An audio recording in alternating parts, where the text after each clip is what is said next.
It wasn't always pretty for the Oklahoma Sooners offense. In fact, it was pretty bad.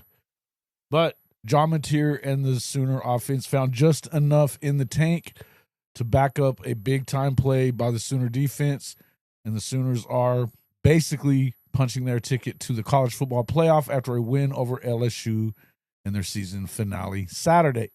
Let's talk about it on this Hall of Fame College Football call-in show.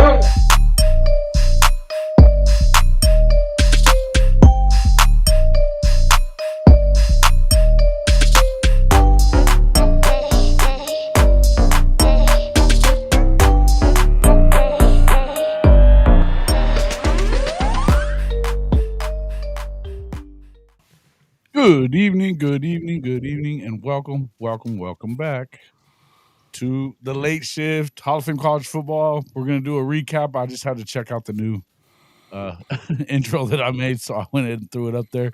What's up, Mr. Mason? Another grimy victory, but this Sooners football team is certainly hard to kill. What a game! What the hell's going on? Just determined to this team is determined to send old Sooner fans to the cardiac ICU. It seems like,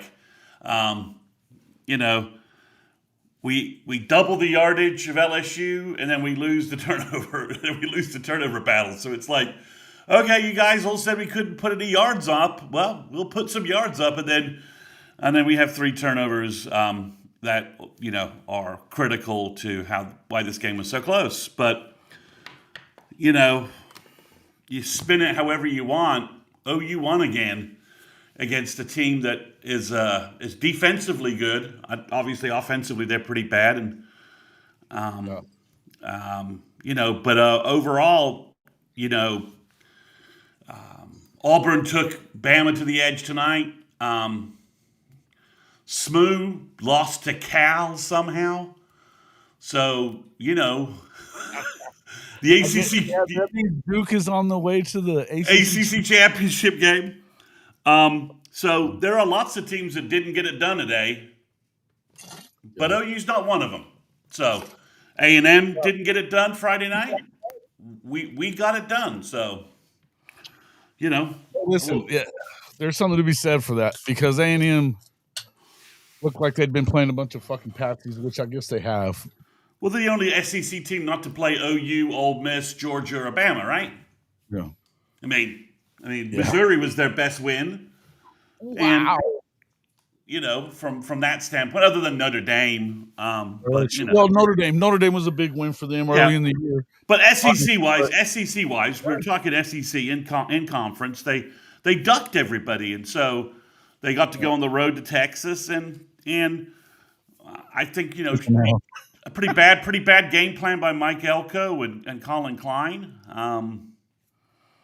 and let Arch, and restored the Manning Trophy, which is going to be given to Arch Manning, which is actually better than the Heisman.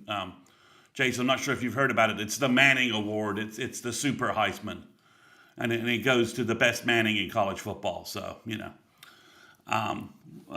But let's not talk about Texas and A&M. We won. We were at 10-2. This is a tightrope of a season. The last 4 games after a bad Ole Miss showing, which I think we pretty much eviscerated on our recap, and this team responded in a way I don't think we thought Brent had in him as a head coach, and didn't think this team had as a team. So there are lots of flowers for some individuals to go out there. You were at the game today, right? I was. I froze my ass off and was hot at the same damn time. Yeah, I almost I don't know. froze. I froze. I threw up the little video at the half. Was like, what the fuck is going on? Then in the third quarter, I was really like, what the fuck is going on when he threw Yeah. 2 more interceptions. I was sure that Hawkins was going to come in. Sure he was. Of course, Venables said that it was never a thought. I don't know that that's necessarily true, but Yeah, they you didn't. won the game. He threw the winning touchdown pass. Why you're not going to dredge up and you're not going to dredge up that you were one series away from pulling it, right? Oh no, of course not. Of course, so it doesn't make sense to go back, that's not spin what I that was even back. getting at. I kept thinking it was coming, and I was like screaming for it at one point. Well, And everybody in the whole section was, so it wasn't like it was just one guy or anything like that. But it was wild. You could tell. You could tell. It was. But you then turn it around. The thing was that they were putting yards up. You were hitting some plays, and then you'd hit the interception. I mean, it was just like it was some weird stuff going on there. And I mean, you're seeing guys open and things like that, and you're hoping everything's gonna work itself out. And you kept thinking at some point they were gonna do it, but when they're down in the fourth quarter, Yeah. they're down 13-10, and you're thinking, what the fuck, man? I mean, it just didn't feel like it was gonna come. And then he pulls it out of his ass. Wide the fuck open. Nobody within 25 yards of the guy. Well, the 2 passes before really set it up, right? The 2 passes before really set it up. Hit the hit Canick, and then he hit. I'm trying to remember who he hit before. Was it Gibson? And then 2 LSU DBs kind of look at each other like, "Are you covering that guy? I'm not covering that guy. Are you covering that guy?" And Mateer, to his credit, hit the hit. Satania wide open, didn't miss that one. And and how you miss our top wide receiver, who the fact that Satania is probably in the argument for all SEC with the talent at wide receiver in the SEC, I think is a statement to him what kind of year he's had at wide receiver. Because I think he's probably after today, he's probably like third for yardage in the conference, something like that. So something like that. Torrey Blaylock gave us everything he had today. He did. Hey, listen, man, I got a lot of respect. I've had a lot of respect for that kid all year. I've loved the way that he's come in and really kind of slogged through being a freshman and going through some of that kind of stuff. Had an injury from game 1. He had that, that shoulder was banged up right away. Yeah. He's fought his way through the entire season. The kid had some big time runs tonight. He flashed. He did, man. And there's a couple of times it just looked like he was about to go. And I mean, but Satania, this guy is a problem for people. If you let him get loose, he's going to get your ass. And finally, Deion Burks made somebody miss. And he took a touchdown in, and you're just sort of like looking at that, sort of wondering.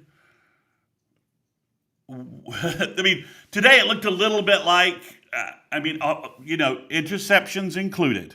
I'm not excusing those at all, and some of the misses. But today it looked like slinging the ball, Jason. We saw a little bit of early Mateer. It looked a little bit like the juice that he had when we first saw him. The mistakes were there as well, like the Michigan game. Like he made mistakes in the Michigan game, right? But you got the good with the bad, right? Yeah. And I don't know. I think X-Rob obviously just, he's like a warrior out there just giving us whatever he could. Obviously those 2 guys, don't want to get too far ahead, but obviously you just imagine a healthy X-Rob and a healthy Blaylock, right? As a true 1-2 punch. Because we've only had that since South Carolina, right? That's the only game where they've really sort of been healthy together. So that's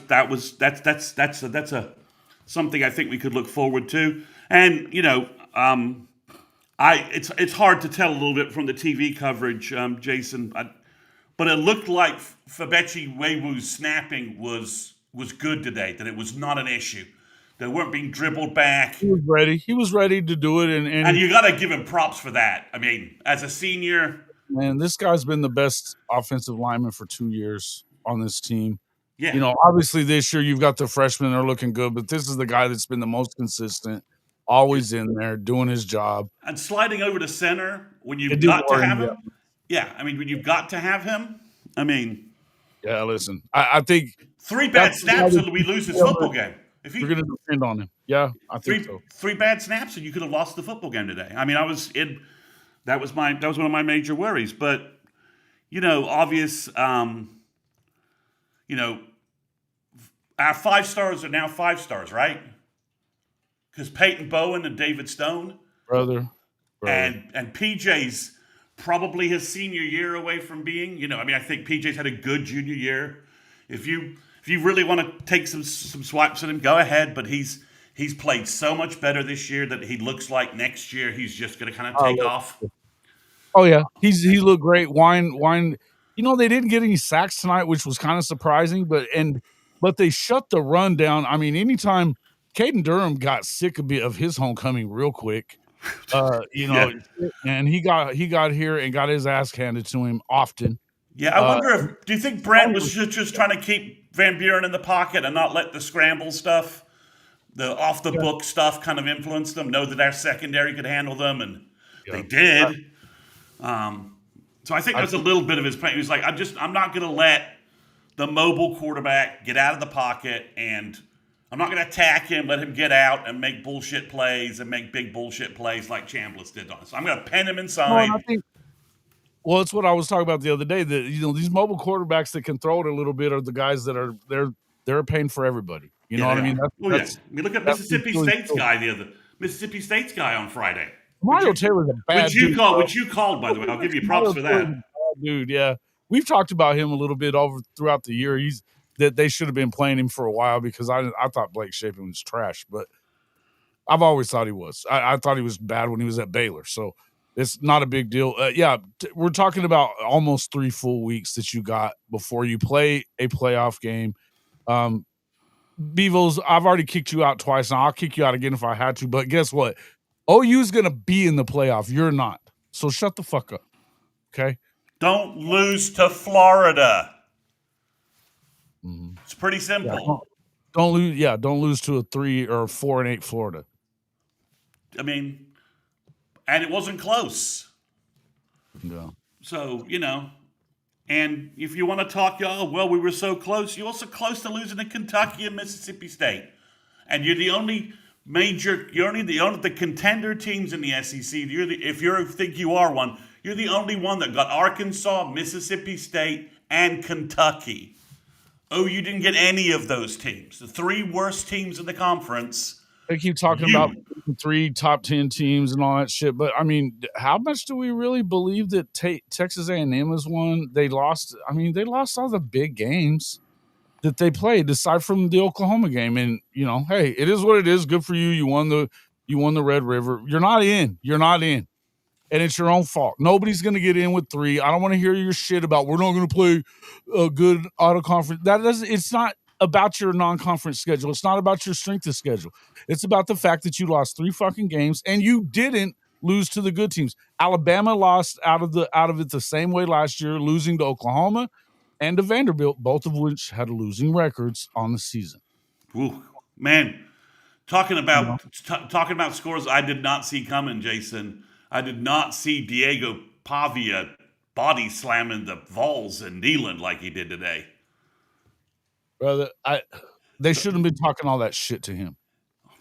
I was watching that after the game. They should not have been talking all that shit to him. I did not see that coming. I mean, if you're a Tennessee Volunteer fan, you know you've got to be wondering what the F is going on. I mean, not that you need to chase Heupel out, but I mean to get body slammed by Vandy that much at home.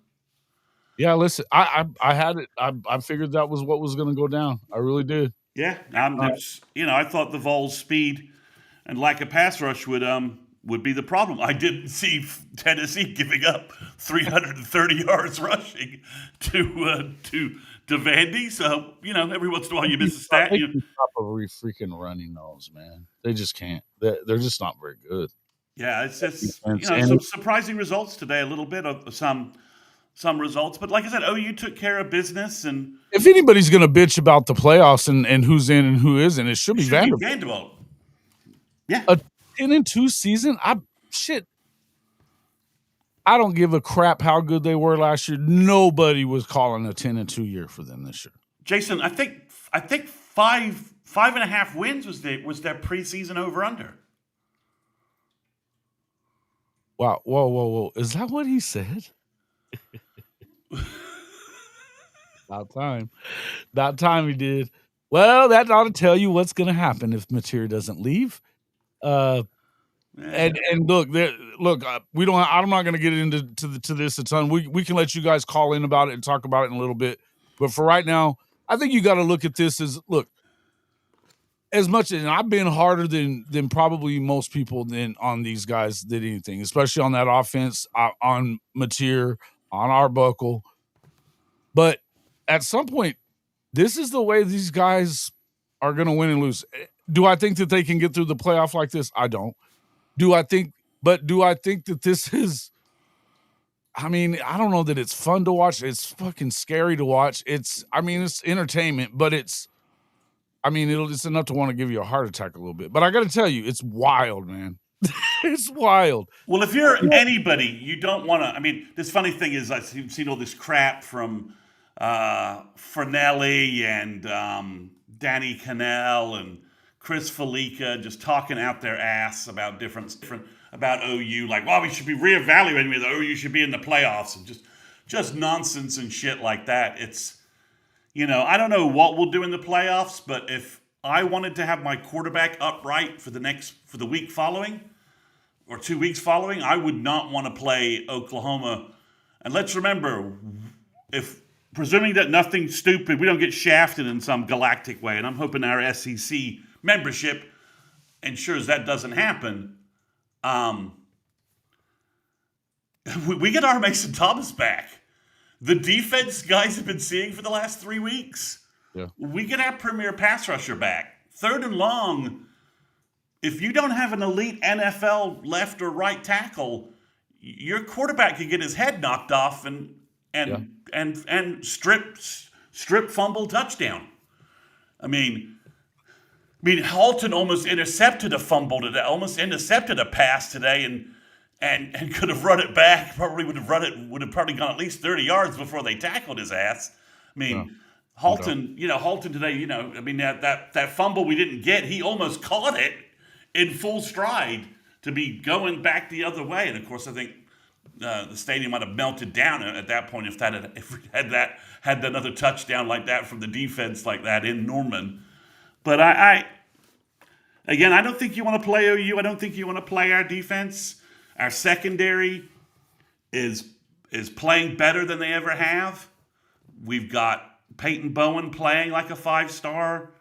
Our secondary is playing much better, and our front 7 is the best in the country. So, do I think could we beat Indiana or Ohio State? I have no idea. But I put us on the field and see what happens. Listen, I think that this defense is going to keep you in every game without a doubt. And unless you have a quarterback that can run, and really outside of Ole Miss, there's not a lot of super mobile quarterbacks going to be in this playoff. Is Mendoza? Is Mendoza that mobile? I guess he's a little bit, but yeah. Hasn't seen anything. I don't think he's like the guy we saw tonight. I don't think he's like Trinidad. No, he's not. Chambliss is the only guy that has the key to unlock going against us. Really. Right. Yeah. I'm not sure we would even match up with Ole Miss, and I'm not sure what they're going to do about Kiffin leaving. Sounds like that's the announcement is the negotiation between Ole Miss and Kiffin on. Does he get to coach the playoff game? That sounds like the only thing holding up. Did he take the LSU job then? I think he's taken the LSU job, and they're just negotiating whether he'll get to coach them in the playoffs. With, I think, Ole Miss saying, yeah, I'm not sure you get to do that. And Kiffin saying, let's keep talking. Yeah. Or I don't know, or Carl, what's up, man? Good to see you, Coach Carl. Yeah, listen, I don't know, man. It's one of them deals where it's Kiffin. The whole Kiffin deal is pretty wild, isn't it? it is. I mean, to leave your team and to go to another team in conference. I can understand Ole Miss saying we don't want you in. If the moment you sign with LSU, we don't want you anywhere near our team and our players. I wouldn't let him around, no doubt. So, but I'm not sure they have someone who has any level of gravitas to push them through. No, I guess I think they're screwed if they don't. I don't know. Is the Golden guy? Is he? That's their defensive coordinator, right? The old Alabama guy. Golding. Yeah, Golding. Sorry, yeah. Yeah. I mean, I guess he's been around long enough, but yeah, but this, you're not just talking about your head coach. You're talking about your play caller, the guy that runs the offense altogether. You know, Charlie Weiss Jr. I don't know that. I mean, I guess he would probably stay around maybe to do all that stuff, but he doesn't call the plays now. So, I mean, this is if you're Ole Miss and you're pushing him out the door. Now, listen, I understand why they would do what they would do. Real quick, super chat from Easy Money 1464. I think we have a good chance at beating Notre Dame, especially with time to rest and prepare. Listen, Notre Dame is a complete football team, though. They play defense, they play good offense, they've got the best running back in the country, and they've got a quarterback that completes passes. I don't know that I think that, but the defense is going to put you in every game. What can you do? Can you make a freshman at the end of his, redshirt freshman year make mistakes and win like you do, grimy? yeah. I think it's good a chance to do it as anybody, but I don't know that you're gonna. I would tell you that I do not believe, and I've been saying this. You're not winning the natty like this. You're just not gonna win the natty. No.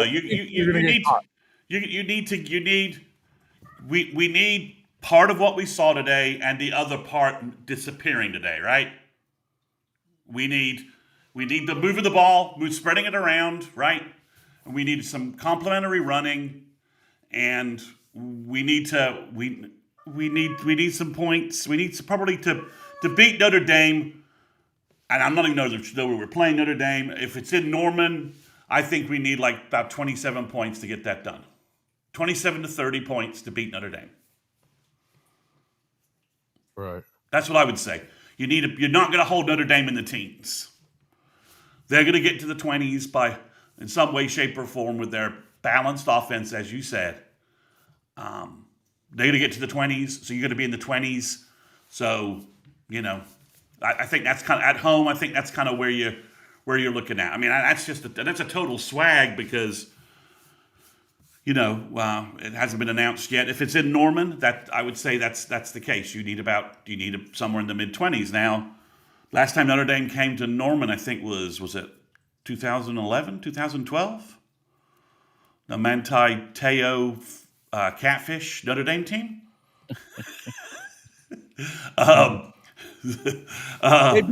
They beat us the first year, then we got them that next year, right? So and then I know we went back to then we went to South Bend and beat them with a good showing by Blake Bell and some great play by Sterling Shepard and LaColton Bester, and a really good Sooner defense that day.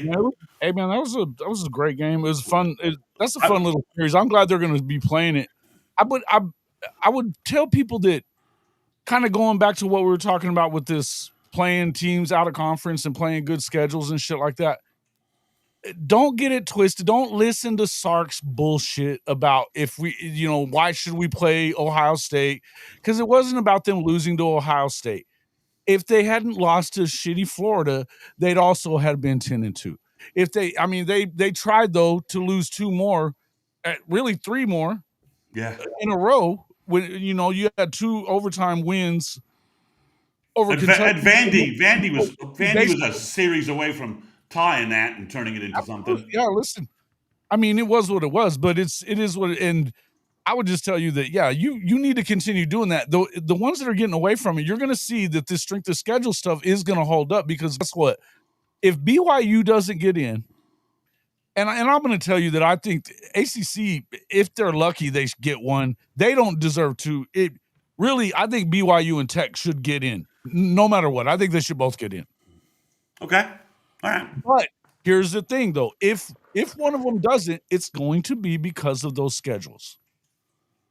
Yeah, I mean, it's because of those schedules because they really haven't played anybody out of conference. Not only did Oklahoma play Michigan out of conference.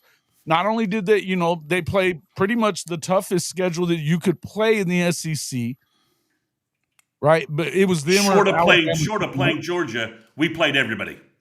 Absolutely. So you played as good a teams as you could possibly play, and you found a way to go to 10-2. Okay, one of them is going to end up being a 2-loss team at 11-2, no matter what. But I think that they deserve to be in, probably based on going 11-1 on the season and really dominating a conference that we've been watching kind of eat itself alive for the last few years, right? Just kind of feasting on each other, cannibalizing itself. These guys were the heads above everybody else at BYU and Texas Tech. I think that they're playing the NIL game like nobody else is. I think that you're going to start seeing that from other programs. But I think that I believe they deserve two. If you're going to give one of them to the other two, if you're going to give two to either one of the other Power 4 programs or conferences. Yeah, especially over the ACC. The Big 12, not the fucking ACC. Yeah, I mean, Miami, I understand their arguments and their issues. Yes. But at the end of the day, they have two terrible losses to Louisville and SMU. I don't know about the Louisville ones as terrible per se. Well, look at what's happened to Louisville since then. They haven't been great lately. No, you're right. But although they smashed Kentucky some today, so it's all relative, I guess. But yeah, if there's an extra spot going to somebody, depending upon what BYU does in the Big 12 championship game, I got no issue with that spot going to BYU. Okay, I mean. We'll as long as they don't get blown out or something like that again. Yeah, as long as it's not. If they get blown out again, I'd be like, you had two bites to be competitive. But here's the deal: if they don't get in, the point I was trying to make is if they don't get in, it's going to be because of the scheduling. So don't listen to the Texas bullshit. Right, I exactly. Even calling me after the game tonight saying the same shit. I was like, whoa! You can't punish them for losing to Ohio State for playing that game. Okay, fine. You can punish them for Florida. You can punish them for, trying to lose to Kentucky and Mississippi State. You can, and not to mention, they did everything but lose to Vandy right after. Now, Vandy, again, that's a good win. And look, but don't lose to Florida. Don't lose to Florida. And they don't have a good road win. They don't. They got drugged by Georgia. You lost to Ohio State. You got drugged by Georgia. Those are your two big road games. You lost them. Yeah. And you beat an A&M team that all of a sudden doesn't look as good as everybody thought they were. Neilio asked Summerall to Gainesville. Listen, I think that's the move that they made when they decided to pull out of the Lane Kiffin deal. And they're snagging him before, and Auburn is now back to square one. I think everyone maybe. I think that but here's the thing: if Florida is trying to jump the line because they believe that they're they're more sought after by Summerall than what Auburn is. Okay, but if Auburn is really the program that everybody talks about it being, which I don't know that it is, then why is Florida able to do that? Because he was pissed off at Florida a week ago for leaking that he was going to be interviewing there. That was a week ago. So do I think he's going? It looks like he might be. But I would just say this. I think that he's the best hire of the group of all of them anyway. I'm going to tell you, I think John Summerall's the best coach in the country that's out there. Maybe the Morris guy that Oklahoma State got. As far as development and stuff like that. If you're Oklahoma State, you are happy you got that signed deal. Listen, I mean, could if they it is go, signed, if they go get a guy like Jaden O'Neal now? Could they? I mean, they could. They should. They should. I mean, Absolutely. that's a bad showing by FSU today. Yeah. I mean, it really. I mean, that's that's a bad showing. But yeah, it's Zachariah. Wait. Who's over here talking about Zachariah Stitch? Oh yeah, you're talking about the kid from Cal, the Sagalapululele or whatever his name is. Yeah. That's a bad dude, man. No He's a bad talent. dude. No talent around him. Poor team. We'll see if he stays at Cal because he could hit the portal and make an ass load of money. No. I mean, this is what people say this a lot, Kyle, and I agree that this is an opportunity to be good for Lane. I don't even know that he's leaving Ole Miss, by the way. I'm not positive that he is at this point because I think if he was going to do it, he probably would have already done it. It feels like he would have already done it. Yeah, but the counterpoint is he would have already shut this down if he was staying, right? True. None of it makes weird. It's a weird situation. But I'll say this. I don't. With the way that LSU doesn't want to pay BK, I would not just immediately hop to that fucking job. And I get it that you can lock down the state, but I gotta say, what the fuck has Lane won? I like Lane Kiffin. I think he's a great offensive mind. All that stuff. I think he's gotten to be a better coach than he was in the past. I still don't think he's one of the top 2 or 3 coaches in the country. I just don't. Yeah, and I would tell you, I think John Summerall probably is. This guy just wins everywhere he goes. He just wins. Again, it's interesting that he has a chance for Florida. He has a chance for Auburn. And he could be, and we think he probably he could be in the Ole Miss situation. So is he just going to sit back, just at some point say, final offer, guys, give me your last best, right? And we'll go from there. But the interesting thing is, if Lane does go to LSU or he doesn't go to LSU, regardless of what happens, there's only one John Summerall and one Lane Kiffin. So whatever happens in this whole mechanization, we're going to have 2 more openings in the SEC without apparent front runners. And you could start having a trick, does Kenny Dillingham make his way to Florida? Or if you're Auburn, do you try and get Dillingham? Or if you're Ole Miss, do you try and get Dillingham? So if he's open to leaving ASU, because they didn't that was a pretty uninspired effort against Arizona last night, even with Jeff Sims at quarterback, playing terrible. And they say the Levitt kid's on the move too. Yeah. So there's a lot of moving pieces out there, Jason, from the big college football perspective. Do you have any grand feelings about Bama Georgia in a rematch? Because that's what we got. That's what we got. That's what we got tonight, right? With everything that happened the last 2 days, we got Bama Georgia, right? To be honest with you, I think that my grand feelings about Bama Georgia is that Bama never loses to Georgia. Okay. I mean, what else would you say? You know what I mean? I got to see Kirby do it. I think that right now, who do I think is playing better? Georgia. I think Georgia's playing better. I don't care. But you got to see it, right? Yeah, listen, show me.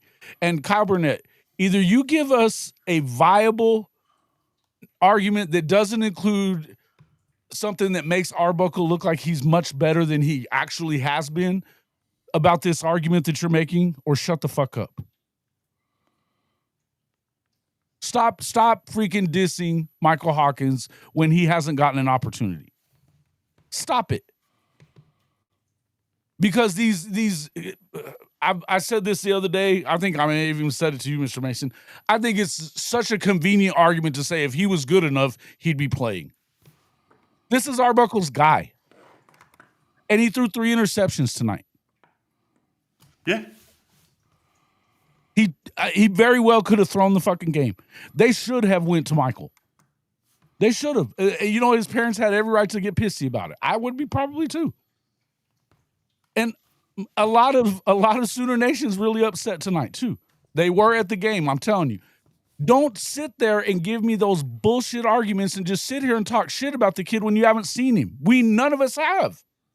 And the only thing we hear about what he does at practice is that he kills it. That's all we hear. To be fair, we haven't had a lot of. We're not getting any data really on practice the last month. No, well, that's about no. Let me finish about anybody. So if you're like about Mateer, if you're saying, well, Mateer's looking great at practice, I would say, well, I'm not hearing. No one knows what's going on in practice for the last 30 days, at least the last 30 days. So, but we certainly aren't hearing Hawkins is practicing badly, right? No one's saying that. There's no accurate information really coming out of practice about how the two QBs are looking at. So if someone says that to you, they don't have that information is just not out there. So. He can't pass. That's a stupid fucking thing to say. I've got video that says otherwise. It's just lazy, guys. It's just lazy. Either show me something that is actually real, or shut up. Quit trashing the kid. He's not in there for you to say that shit. He's not getting the opportunity, and he's not going to get the opportunity. He's not. Because he's not the guy for Arbuckle. Arbuckle is hung up on his guy. Get him the fuck out of this room. You don't know shit at all. Goodbye. Farewell. Auf Wiedersehen, motherfucker. Fuck out of here. Sick of you assholes. Mateer can pass.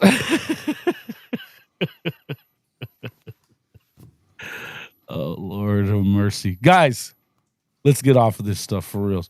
Charles Crows Fly High. Thank you for the super chat, sir. He says, what the F, y'all? What the F? Hey, and again, guys, they're in the CFP. So Fernelli and what's his name, the FSU guy, have been talking shit about OU. So Fernelli from the Pod 3 podcast is like, the country needs to have a serious discussion about letting Oklahoma into the playoff. I don't know what country he's talking about. Maybe Moldova or Bosnia-Herzegovina. Maybe they need to discuss it, or maybe. Maybe Bangladesh needs to discuss it, but I don't think the United States of America needs to discuss it.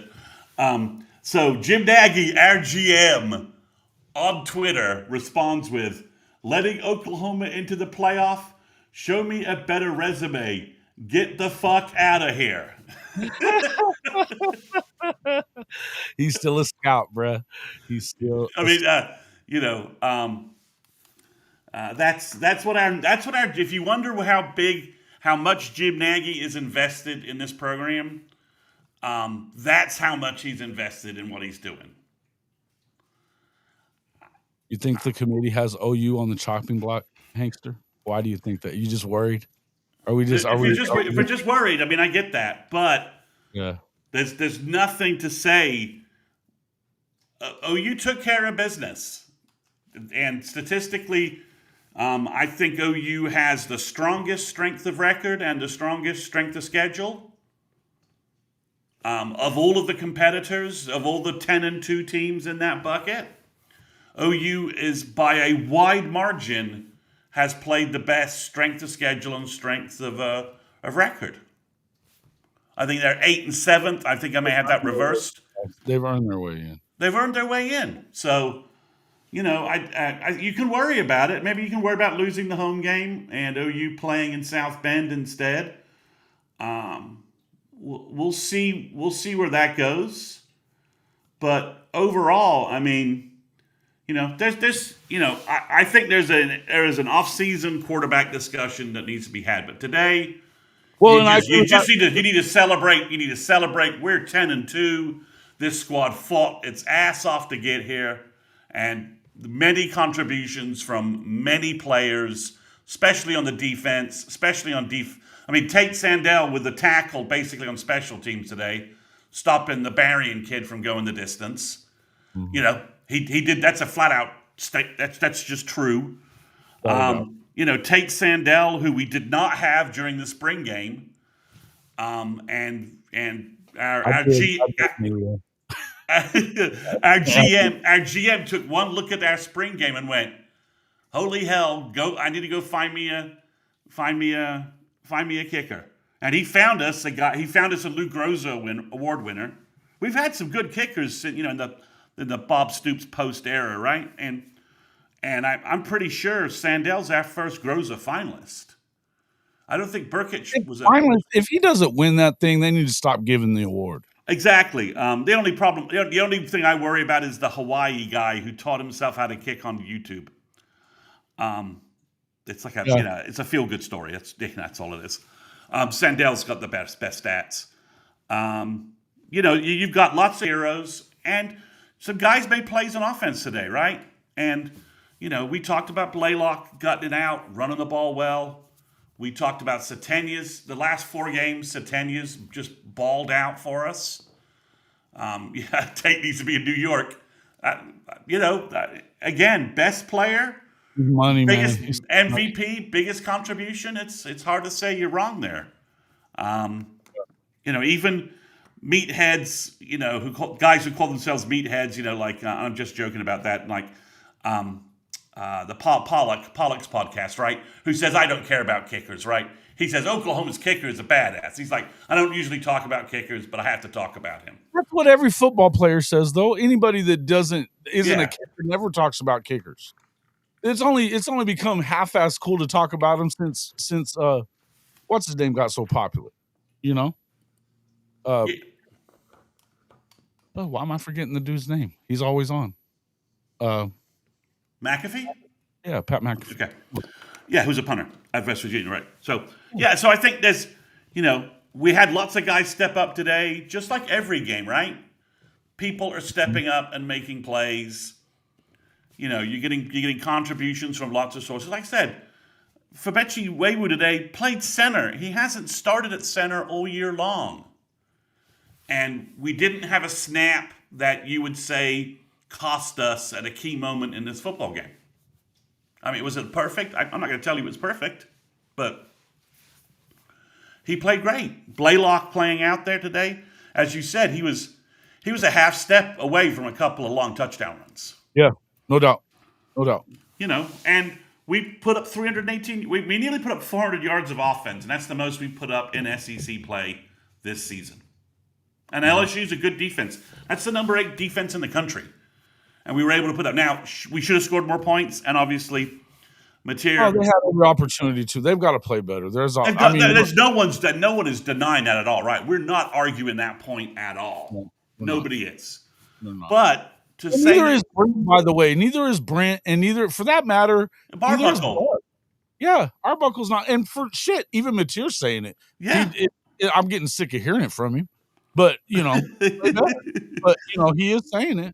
And I prefer hearing it after wins. So, Kip Lewis apparently, went up to him and shoved him and said, you're going to have to go win us this game and go win it. So, I think, there's a fine line between winning and losing. Just ask Auburn that, right? That's been their entire season of, of close wins, right? Close losses. They're the close loss champions, right? There's a fine line between winning and losing. And, and for the most part, again, it's before the wide open Satanya play, Mateer made 2 good throws to set us up.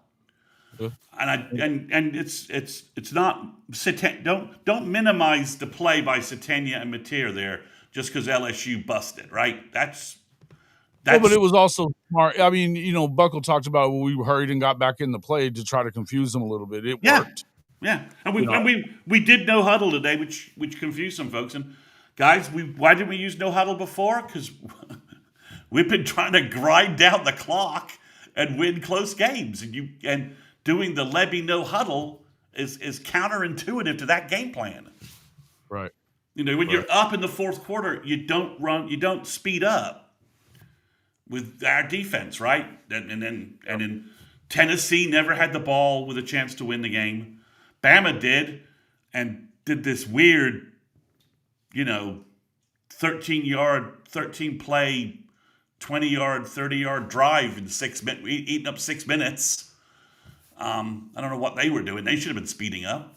But yeah, I think, again, we made plays. I don't think we have anything to excuse ourselves for. We went 10-2 on the hardest schedule, on a schedule that none of these talking head morons preseason predicted us doing anything close to 10-2.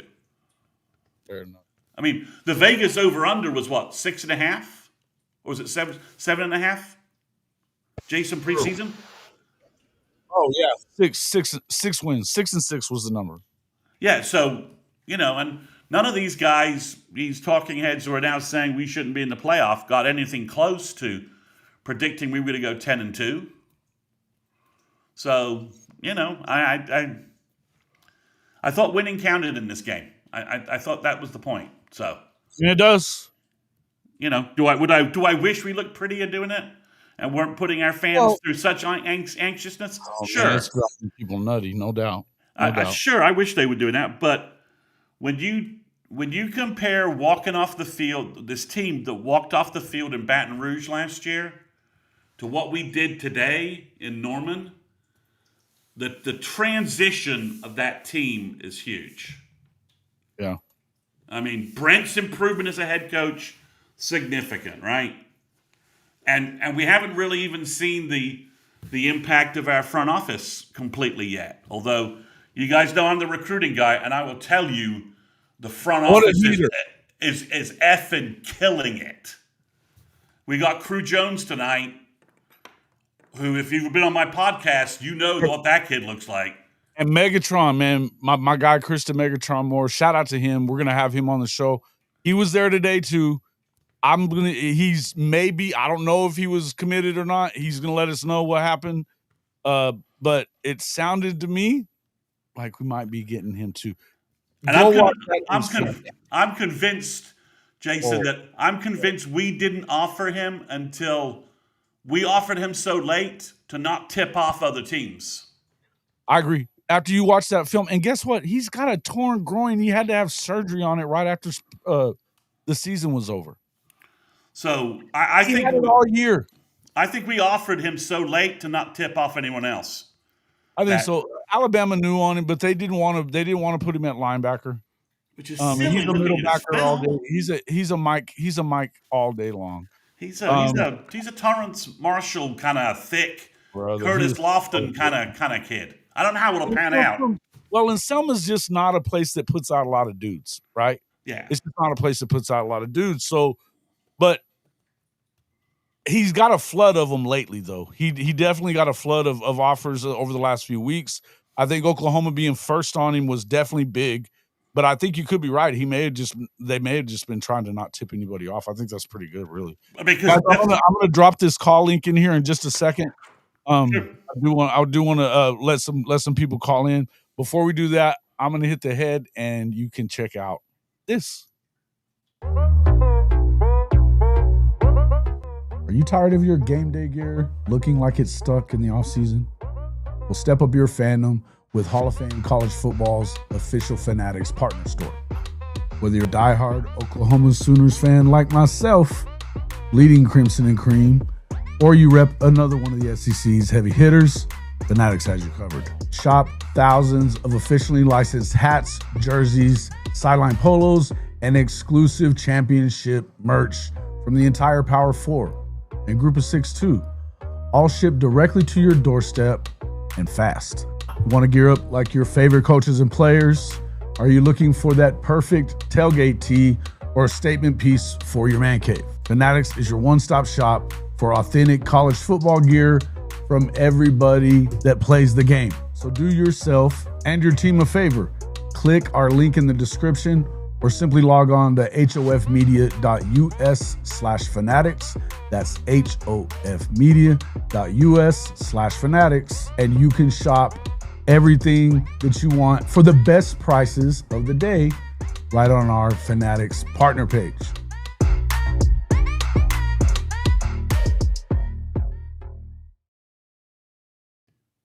All right, we're back. The link is in there. Call in. Let's talk about what you guys want to talk about.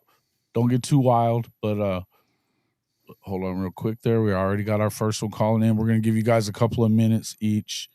Of course, Bishop can kind of come in and hang with us for a little while. Anyways, but starting off the deal, Bishop Frank. What up, Bishop? Can you hear me? You're muted. Yes, I was. Do apologize. Hey, what's What up? shaking, family? Hey, I don't care what y'all say. That gauntlet is real. We went 4-0 the last 4 games to get into this playoffs. I don't care how you get it done. It's the SEC, and for us to do that. Hey, kudos. Yeah. Breaking news from ESPN: Kiffin to be hired by LSU tomorrow. Okay. I was expecting this. Look, I was expecting him to go to Florida. I think that they punted on it at the last second because maybe they did want that. Sources: Kiffin likely to sign with LSU on Sunday, according to ESPN. Yeah, So, I think it was coming. so what about Ole Miss now? What about him? I don't know. Look, I think it's sucks for Ole Miss. You know what I mean?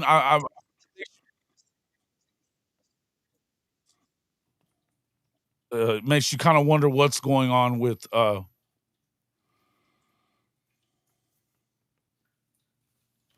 whole deal with them, and are they going to be able to keep this thing together? Because look, I got to tell you, man, to me, are you going to really not have him coach you the rest of the way? I understand what they're talking about not bringing him in. To me, this could end up leaving them out. Look at what they did to Florida State a couple years ago, man, because of a quarterback. This is your play caller and head coach. Are you going to tell me this is the same football team without him? Not at all, man. It's just I'm intrigued because this is the first time I've seen a coach that has coached a team to the playoffs doesn't get an opportunity to complete the process.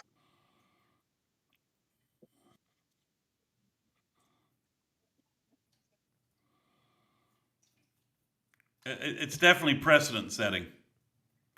Whatever we get from the committee about Ole Miss is going to be they're going to set at least a 1-year precedent moving forward for this.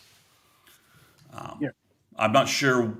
I mean, they only have 1 loss. If they had dropped the Egg Bowl, I think they could have found themselves falling even behind like OU without their coach. But since they managed to win the Egg Bowl, but I do think it's going to be interesting to see what the committee does with A&M and with Ole Miss, because A&M's loss was pretty crappy. I kind of think A&M was going to drop into the 7 spot, and you'd have Oregon and Tech and Ole Miss ahead of them. But did Oregon end up winning that game today? They did. So they won. So they're now 11-1. Obviously, they're not getting to the Big Ten championship game. How you view them? The injuries is the interesting thing with Oregon. If they get DeCorian Moore and the Bryant kid back, they're very different on offense with those 2 speedsters back. For those guys, so I think we're setting up. Obviously, I think for the Big Ten champion to be the number 1 seed. The Big Ten loser will be the 3rd seed, unless it's like a blowout, an ugly blowout. And then obviously the SEC champion, if it's Georgia, I think is the 2 seed. If it was Alabama, maybe the 4th seed, and Tech is able to move up a little bit. So it's going to be interesting to see how that plays out. Maybe they'll put Tech at the 4th spot on Monday, and they'll just have to take care of business against BYU. But it's what they do with an Ole Miss without Kiffin, if that's what the negotiated decision is. As you said, Jason, it's very interesting because that you can't just. This isn't like when Harbaugh was put on the sideline during that whole situation and Sharon Moore was coaching, right? He's banned from the building. He won't be there. And as you said, Charlie Weiss, is their OC and probably can play. Yeah, but he's going to go with them. I mean, all these dudes are probably going with them eventually. Yeah. So what do you do? So, and who is your interim head coach? I don't know their staff well enough to know. That's what I was gonna say. I don't know if they're staff well enough to know if there is a veteran Todd Bates kind of unifier guy that they like. Frank Wilson obviously has kept LSU sort of together. Yeah, but I don't know that. And Durkin kept. I'll give Frank a lot of props, man. Frank did a job. I mean, they won 2 of their last 3. Yeah, something like that. So I played a terrible Western Kentucky team, but they did put it together to beat Arkansas, and they gave us a game today. They didn't quit today. There's no quitting those guys today, which I thought maybe we'd see. So, but I don't know who on the Ole Miss coaching roster is an interim with any gravitas to kind of keep that team together. Right. Hey, Sooner Race, can you hear us? Hello. Sooner Race, can you hear me? Can I hear you? Sooner Race, going once. Going twice. Sooner Race. I see you there, but I'm not hearing you. I ordered 200 hand. Hey, there he is. There he is. What's up, man? Hello? Can I hear you? I hear you. Sooner Race, going once. He's still got the video on. Hear me? You hear me? Yeah, I got you, man. You got to turn that video off. You hear me now? I got you. Yes, sir. Hey, there you You got to turn off your video. Okay. Turn off your video off your YouTube. So, great win, and the defense is legit, and all these things are true. But one thing that I want. hear me? Yeah, You hear me now?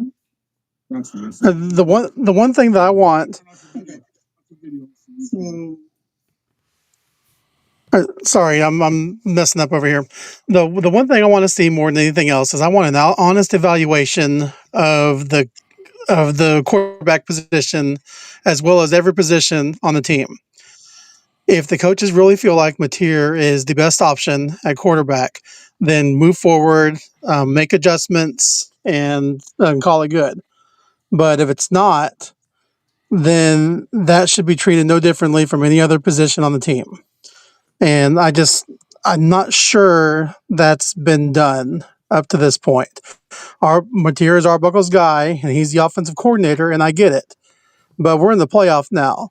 We have to put out the best team that helps us win, and the coach's job is to do that regardless of your personal feelings about the situation. And so that's all that I really have about that. I'll turn it over to you. Okay. Yeah, and I mean, I appreciate the comment, and honestly, what I heard from Arbuckle tonight, it's like, the weird thing is that look, you weren't going to hear, just like we said earlier, Mr. Mason, you weren't going to hear BV say, yeah, well, I was going to pull him the next series if he didn't fucking get it together, right? You weren't going to hear that. You were going to hear him say, no, we believe in him. That being said, I think they had to have been pretty close to pulling him, but with Arbuckle, his is like, well, no. I mean, it's like, what do you mean? Whatever do you mean? I trust him. I do that. Again, he wasn't going to say any different either, but he's also his guy. It's a concern for me. And as I said earlier, the reason I got all fired up and pissy about it with the one guy is because, look, don't give me I don't want to hear that, the convenient argument that if he was good enough, he'd be playing. That's bullshit. Because nobody's seen whether he's good enough or not. You can say that if you want to. But it doesn't mean that you know shit.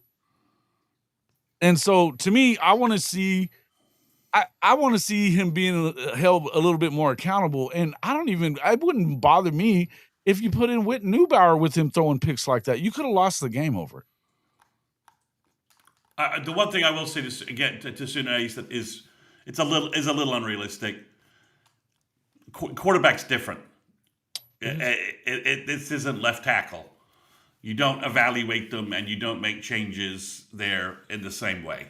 And to think that you would evaluate. We have 3 weeks to retool, It's hard to retool on the fly with some of the injury issues we've had at running back. We just swapped out our center and played Foji at guard today and relied on Simmons at tackle. We've been piecing things together to win football games, sort of by hook or by crook, to use my mom's old term. You have some time to fine tune some things, retool, get some guys healthy. It's time to throw the kitchen sink at whoever we play. Definitely some time to think about how you can get Mike on the field to help you win games, however you need to win a game. That's, if you told me that you didn't want to put Mike fresh on the road at Neyland or in Tuscaloosa, I can understand that a little bit, right? I don't buy it completely, but I would understand what you would say there. But now you got 3 weeks to fine tune what you're doing and choose your best plays. And you've got some time to look at can we use Mike's skill set to help us? To get us that extra 7 points, that extra 3 points, those extra first downs that we need to win a matchup against a team that is as good as anybody we've played, right? In Norman, you just gotta fine tune some things, and you've got a chance to do that during a 3-week bye. Change the fucking offense in that amount of time, for fuck's sake. You can get what's working, what's not working. Absolutely, it's harder to do that. I would love it if they, like what Teddy said, fire the fucking RPO into the sun. I hate it, but yeah, I mean, but if it really or reduce it, simplify it, like the play we hit to Burks today, right? Mm-hmm. Okay. Let's think about how we can get that matchup again. How can we use? I thought the Caden Helms catch today was like nice. I'm like, oh, okay, they actually threw Caden Helms downfield a little bit. Yeah, but that throw to him out of the backfield was like, what the? How do you miss that one? Yeah, but that was bad. You're like, so there's the good and the bad, and you got a chance to reassess it. Kevin Wilson and Arbuckle can sit down. If we don't have a game next week, they got nothing to do but self-scout and evaluate and change up what we're doing. And see, sorry, go ahead. No, go ahead. No, go, Bishop. I've been talking too long. Yeah, no. What I was going to add to you and piggyback off of both of you gentlemen is understand Arbuckle has never been to the playoffs. Kevin has. I believe for any possibility for us to move forward, Kevin has to be in the decision making going forward. For the simple fact is, he knows what needs to be fine tuned, and Arbuckle needs to be willing to look into the mirror, which is Kevin, is his mirror, and allow him to critique him so that he can really see the truth and see what he critique him about. If it makes the necessary changes for us to be more, complimentary, then go with it. Yeah, I love this comment right here. I believe part of the problem is the last several quarterbacks have inherited the job. Only one of them worked out. Listen, the truer words have not been fucking spoken in a while. Again, we can speculate all we want to about who is this and who is that. Listen, if you're not actually competing for every position on this team, and every other position pretty much is, then what are we talking about? I totally. Go ahead. Yeah, please continue. No, what I was going to add, the facts of the matter is now that we went to the second season, which is the playoffs, now the truth of being able to utilize all your bullets, like my brother was saying, it's time to, when you set up a game plan and you put forth everybody that can help you win or give you that little extra added necessary kneeling to make sure you go score a touchdown, it needs to be in there. I don't care if it's a series or two. You got to know that if called upon, he can do it. So these 3 weeks should be Arbuckle and Wilson working together and truly Wilson just saying, look, this, I see this, this, and this, see what you could do, come up with, and bounce it off of me. Because the simple fact is, in the playoffs, everybody got plenty of film on each other. There's nothing underneath the sun they haven't seen that you have ran. So this is where having Kevin Wilson, who has been there, can actually be a benefit to us and give us a better chance to win. I think part of that has to do with the fact that go ahead. I'm gonna let you say what you need to say, but I think part of that has to do with the fact that Evan Wilson is not going to step on toes unless he's told to do so. Go ahead. No, go ahead. I was just also that. Don't forget our front office comes into play too, right? Nagy is in charge of a lot of this shit. I mean, Lake Dawson and those guys are going to be reviewing film and saying, "Look, we're also going to be working night and day when they're not working on getting our portal targets and all that taken care of, and the other recruiting stuff they're doing. They've got time to also help with that sort of self-scouting evaluation that we need to do over the next 3 weeks, right? To say, look, we've looked, and these are the plays we think will work against Notre Dame. We've been looking at film, if that's who we're playing. But don't forget, we now have like 4 or 5 guys who are pro scouts who understand football at a really high level that can also help OU at this point in time. And see, that's gentlemen, that's all I'm saying is like you get a new release in the playoffs and it's 1 and go home. If you don't win, it's 1-0 each and every week. If that's the case, then I got to be willing to do whatever necessary to go 1-0 each and every week. If that means, hey, Michael Hawkins, you be ready. We're going to have this set of plays. If we put you in, you need to be able to read the defense, understand where you can go, and when we call upon, you need to be able to do that. Same with Materi. He has to be held to the same standard. The throwing the interceptions and making the mistakes has to cease. We got to be clean.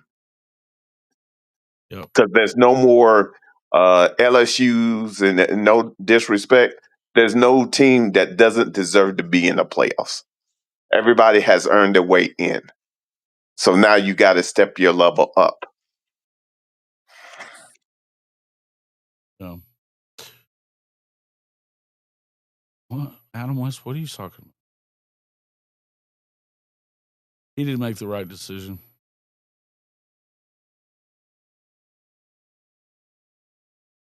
No. He should have been there should have been packages of some kind. It's about competition with me. That's the only thing I'm talking about. That's the only thing I'm talking about. It's got to be about competition. It should always be about competition. Anything else you want to add, man? Or are you there, Mr. Mason? You want to hang for a while? You're muted. You're muted. Yeah, I'm just going to bounce and let you get your callers in. Just a quick plug. It's signing day Wednesday. We've got lots of stuff going on with Jason and with my channel as well. So if you're following recruiting the next 4 days are about to be an absolute heater of info and information.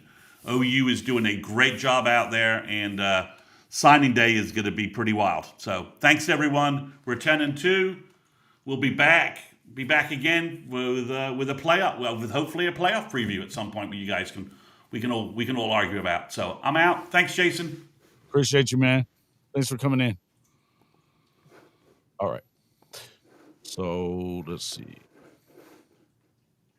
Mr. Mason, thank you for coming in. Still got Bishop in here. Somebody else can call in if they would like to. Obviously, let's see. Copy. Bishop. Yeah, I mean, just to kind of continue. I mean, we don't have to. There's more stuff we could talk about. Oh, absolutely. But I'll just say this. The locker room knows who the best guys. I don't know that that's. Listen, you know what? All we heard all of last year was how much when Michael Hawkins came in for Jackson Arnold. Let's just talk about. Let's just be real for a second. You guys stop with the revisionist history, okay?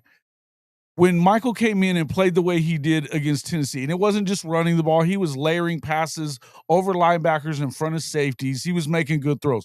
He made a big time throw against Auburn and a huge run against Auburn. He was 20 of 31 against Texas. They had a shit game plan. Okay. 20 of 31 against Texas, no turnovers. He had the one bad game against South Carolina that I would tell you was all about Bowers Sharp being one-on-one with the best edge men in the fucking country, more than it was about him being terrible.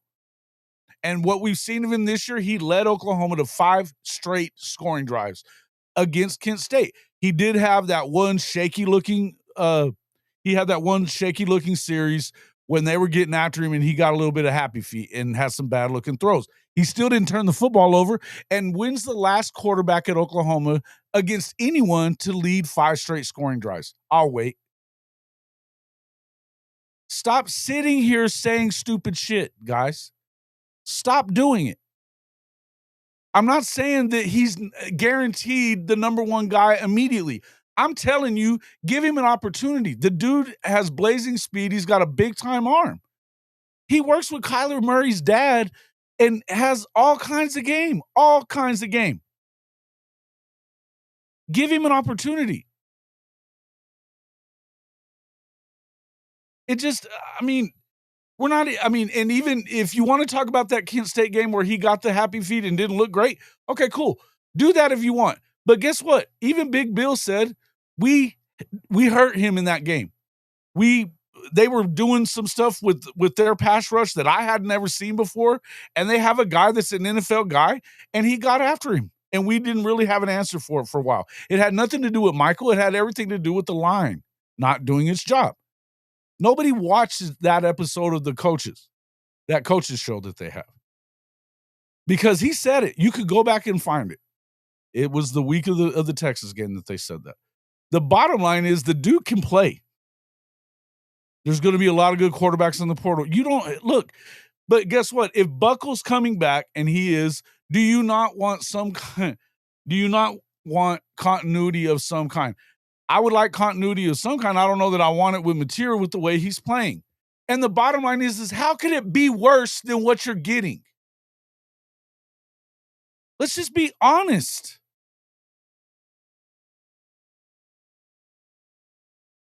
It's just wild. Mason's YouTube channel is Sooners 360 at Sooners 360. It's actually in the description right at the top. Absolutely. Man, But J-Ro, Oklahoma. It's not happening. Yeah. The bottom line is you guys, I get your concerns, but the simple fact is both quarterbacks have shown some areas that they need to evolve in. But no one, the bottom line is when Hawkins has had his opportunity to lead when he didn't have an OC last year, he found a way to make us credible and be in a game that everybody knew that the OC had no idea of how to put a game plan together. So some credit has to be there.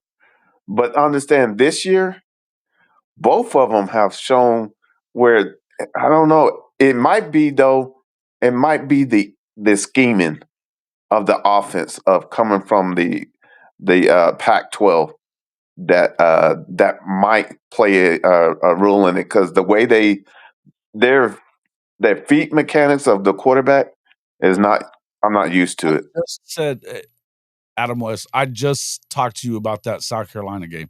How was that his fault when they had one-on-one blocking assignments for Bowers Sharp against edge guys that were getting to him that quick? That's not true that he didn't show any improvement between last year and this year. Stop saying stupid shit. Stop. He hasn't gotten an opportunity. Mateer throw way more interceptions. Yeah, today he had 3 interceptions. And see, that's what I'm saying. A year ago too, and he's again. Tell me the last Oklahoma quarterback to lead 5 straight scoring drives against anyone. I'll wait.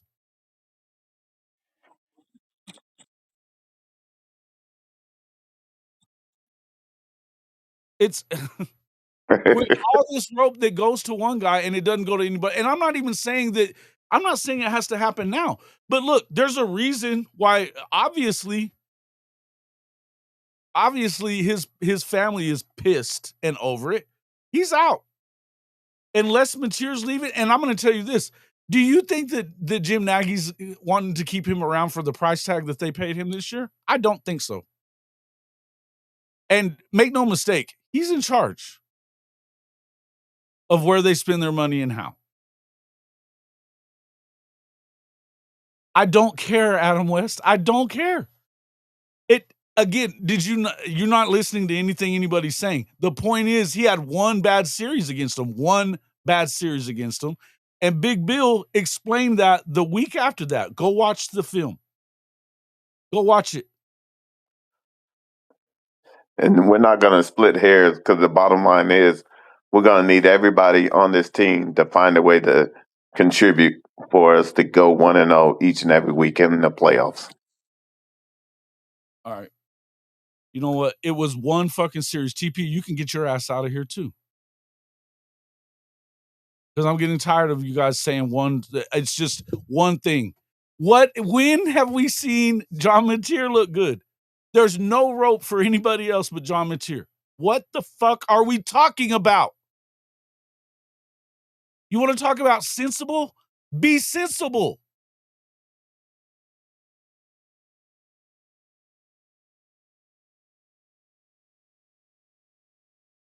No, it wasn't.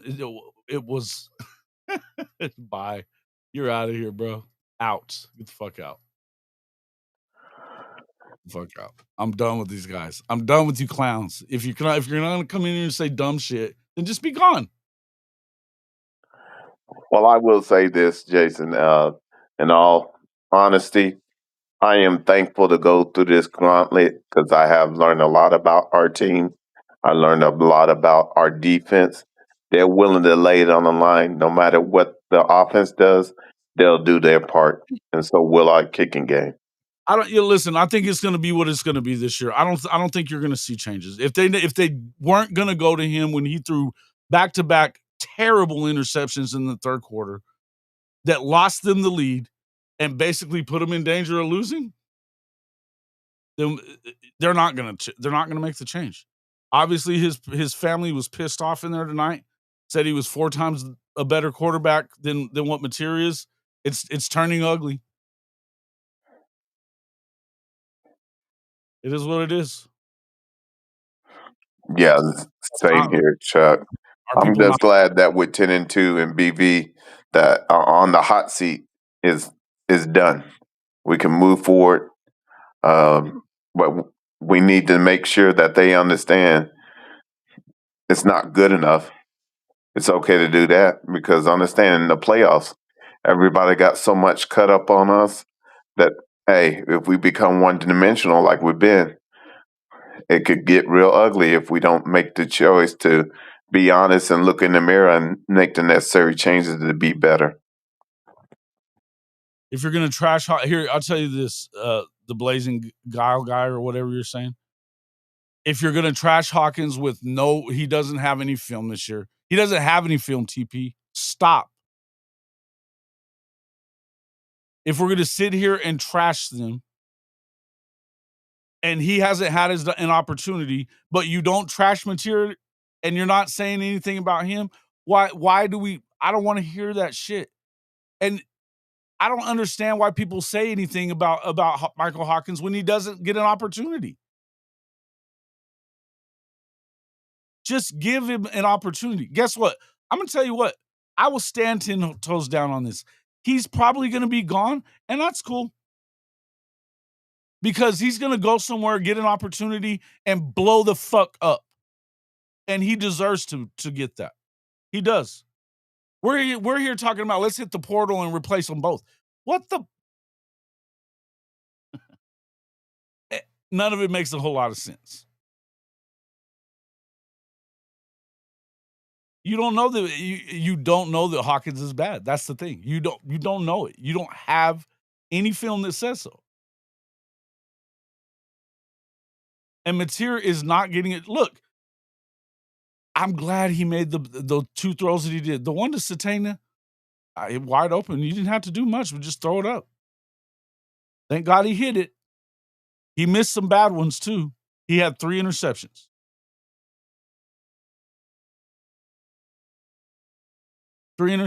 And to anybody else, they get their ass kicked today.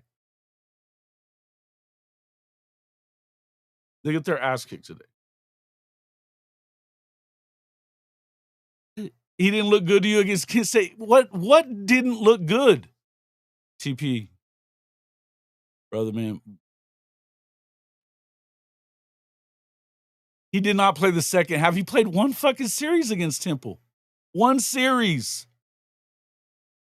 We was already winning. Like 3 plays, 3 snaps. He's got his red shirt, yes. He's got I his thought red we shirt. won tonight. They did win tonight. And that's the point. This idea that if he was better, that he'd have been given an opportunity is a useless and wasteful comment. And it's completely convenient for the people that don't want him to play. Completely convenient. Knowing that Arbuckle brought Mateer with him, he's going to prefer him no matter. And listen to what he said tonight. Go listen to the Arbuckle talk because they brought it up. Did you ever consider taking him out? It was like, oh, what? Huh? The all shucks bullshit? I trust him with everything. Bro, no, you fucking don't. And by the way, BV said the same thing, but of course they're going to say that. Here's the thing. I saw BV barking at his ass multiple times on the sideline.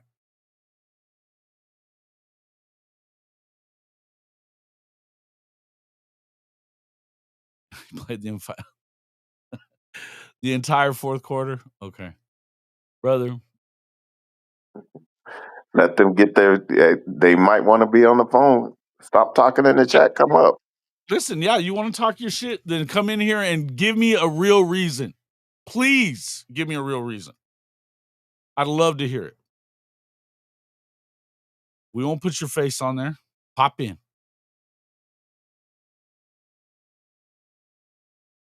Yeah, the same shit that they would have said if Jackson would have fucking balled out. They'd have lost their shit. Remember when everybody was so freaked the fuck out about Jackson playing against us in the Auburn game? What if he beats us? Of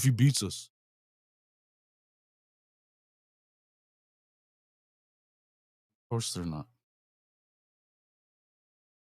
Look, I think that you're going to get what you get at this point. I mean, I'm not under the impression that they're going to make any changes, guys. Obviously, they're not. You know what I mean? I'm excited. Hey, thanks, Neilio. Appreciate you. You have a good night, too. Appreciate you coming in.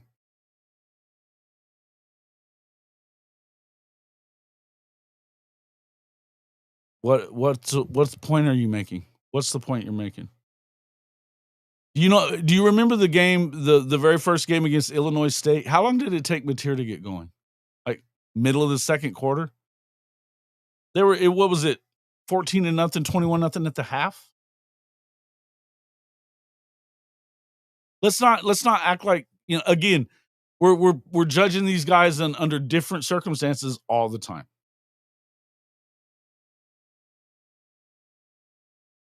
It is what it is. I'm glad they're 10-2. I didn't say that they should make big changes right before the playoff. But guess what? Do you care about winning the game? To me, a coach, no matter what, your job is to not just worry about the good of one player, it's the entire team. And if you're not getting it done with one guy, you see it happen all the time. They replace him with someone else. And it may be just for that game.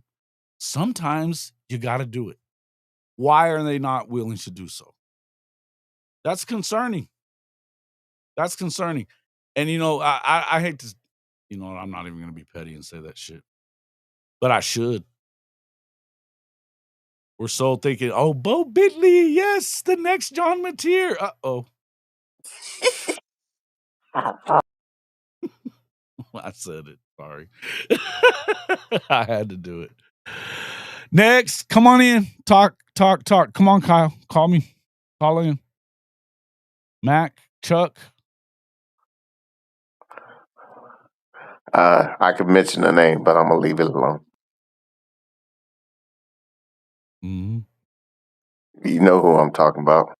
Satterfield, call in and tell me what you think. Hankster, I know you're still in there.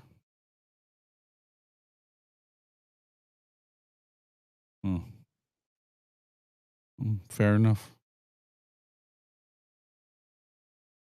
I was covered by the YouTube ad. Pop in.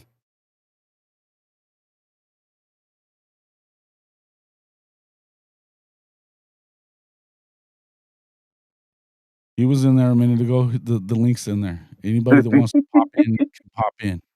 Jaden O'Neal. Yeah. The not John Mateer.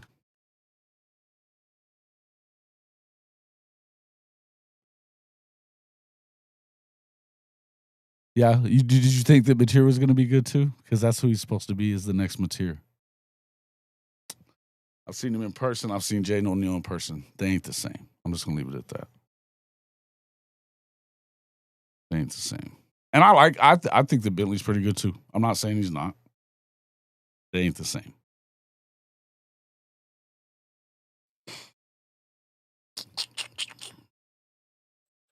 Where's Sooner in Texas? Where's he at? So look. Saban bench Jalen Hurts for Tua. It happens in everyday life. Yeah. It happens it happens multiple times every year.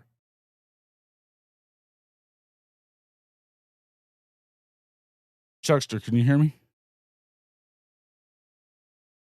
Chuck. Yeah, can you hear me? Can you hear me?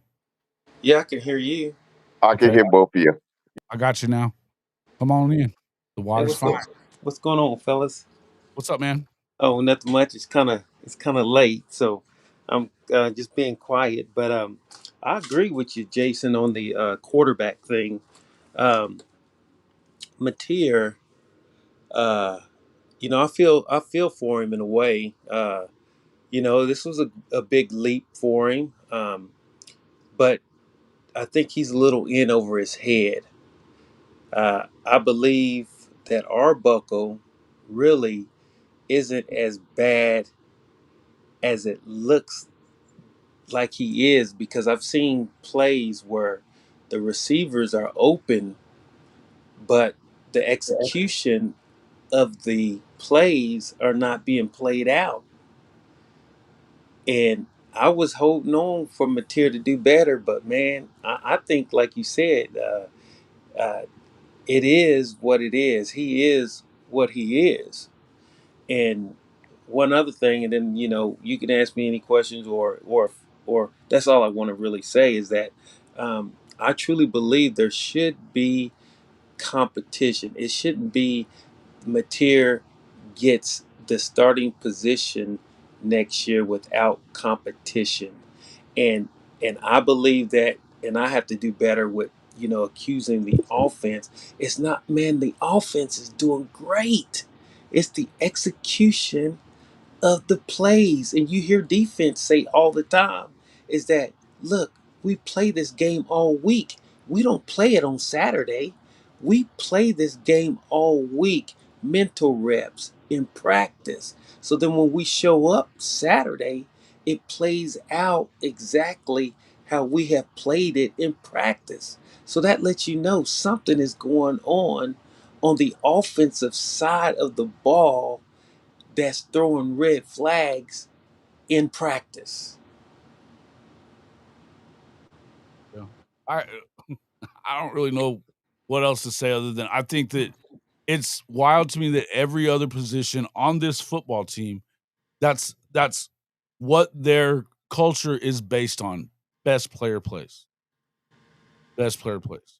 The most healthy, the best, whatever it is. Next man up. That whole, this is the way that you build, and this is what championship teams are built on, is next guy up. Let's go. Who's that guy? So if you're not getting it done, you're not getting it done. Get them out. Yeah. We even saw Lincoln handle this. I mean, he didn't handle it great, but he did the right thing. He pulled Spencer's ass out and put Caleb in. He waited a while, but he did it. One of the biggest things that gets me, Jason and Bishop, is this. And I truly believe that defense wins games. But Was for the champion. people for the Offense wins the game. Yeah.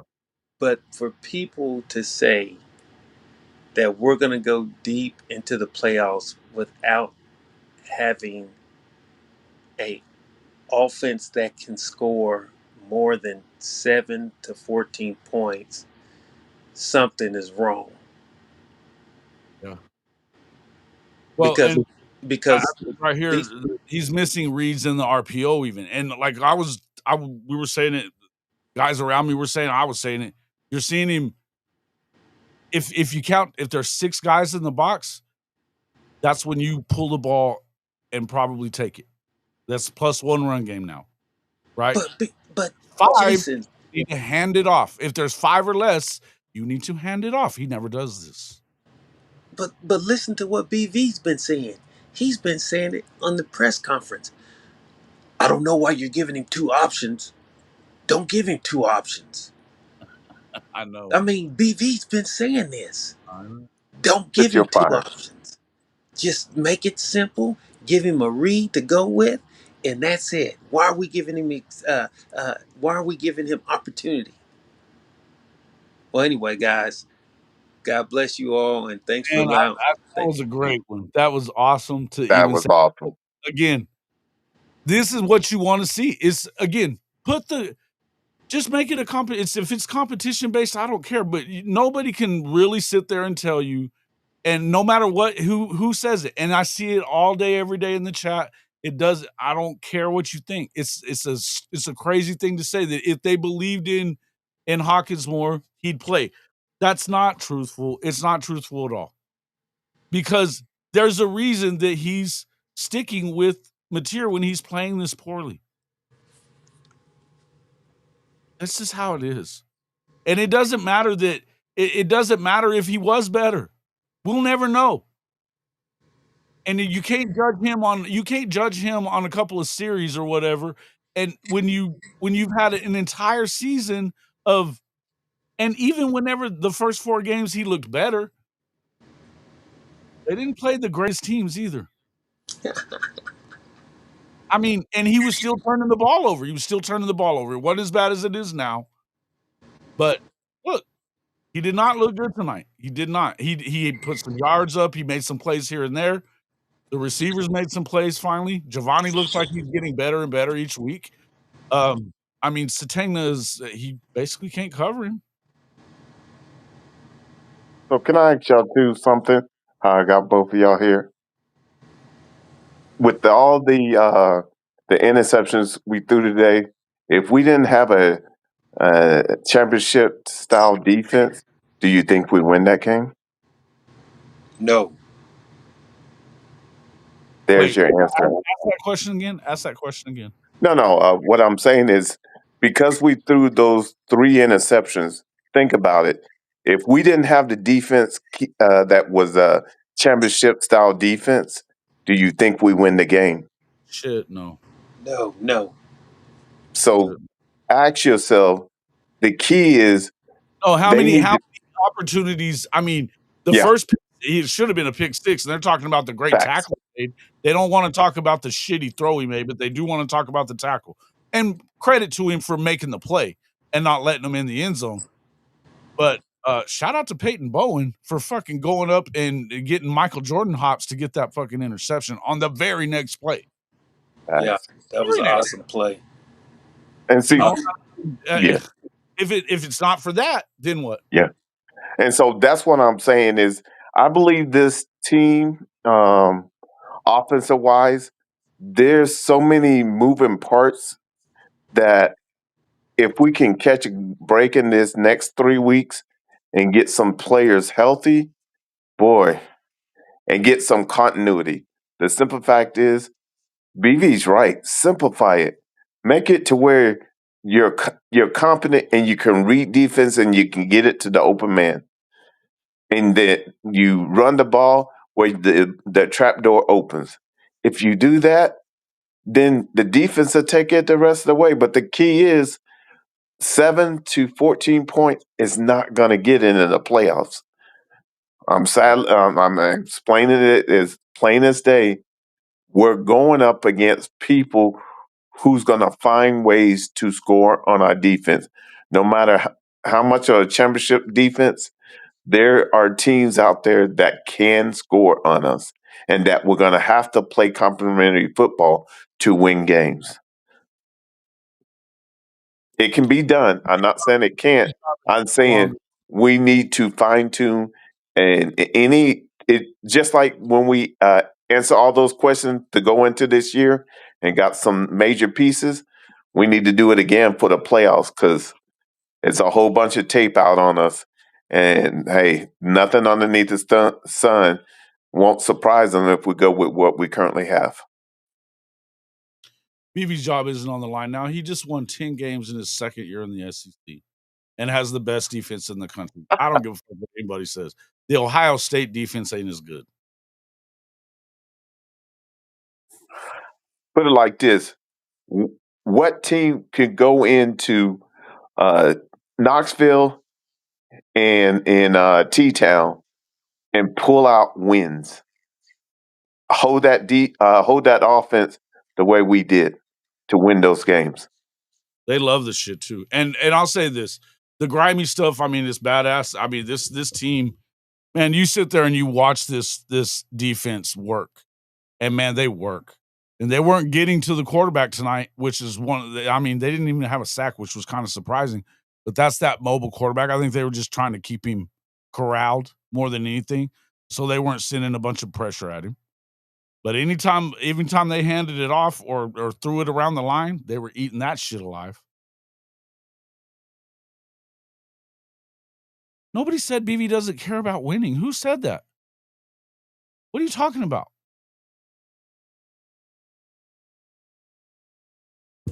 Who's saying that? I'm not seeing anybody saying that. Grimy wins are getting old, though. We need some offense. And look, nobody's even, again, I would just, I'm going to repeat this one more time, and I'm really getting sick of this conversation. 24 points would do it, man. Against pretty much anybody. I'm talking anyone. My brother Kyle, let me help you out. Understand, in order to beat the man, you got to go into his backyard, and that's what we did at Tennessee. Understand, we know that Pavi and them, they took it to him, but understand they have a team that's already in a defeated mode. At that time we were playing them, they still had a chance to go to the playoffs. It's easier to make that assumption when someone has already been kicked out where they won't be able to go to the playoffs. Different mindsets. Just helping you out, my brother. Vandy, are we going to get screwed? No. Vandy doesn't have any better. I don't think that's what anybody's saying. Obviously, everybody knows that BB's trying to win football games. Kamish, I did not look necessarily, but man, it's been kind of a long day, long couple of days. Got my mom in town and stuff like that. We were going to the game, so I'll check it out here in a little bit. But hey, man, you're welcome to pop in and give us please on the call. Let me drop the link one more time. Pop in. Yeah. No, he isn't. No, he's not. No, BV stays out of the conversation. BV stays out of the quarterback conversation for the most part until it's all the way at the end. And if you weren't paying attention, he was in the middle of Mateer's ass a number of times in the third quarter, and Buckle too. Pay attention to the sidelines. Facts. You'll see it. But here's the thing is, you guys, the simple fact is always trying to say is, in order for us to win the Natty, this is what needs to happen so that we can play complementary football compared to our defense on what output because they're they are laying it on the line and kept us in that game when any other defense, it could have got real ugly. real fast. Mm-hmm. 24 points in our D. What's so crazy? Our offense is playing good outside of our quarterback. Yeah, it's not like you don't have weapons.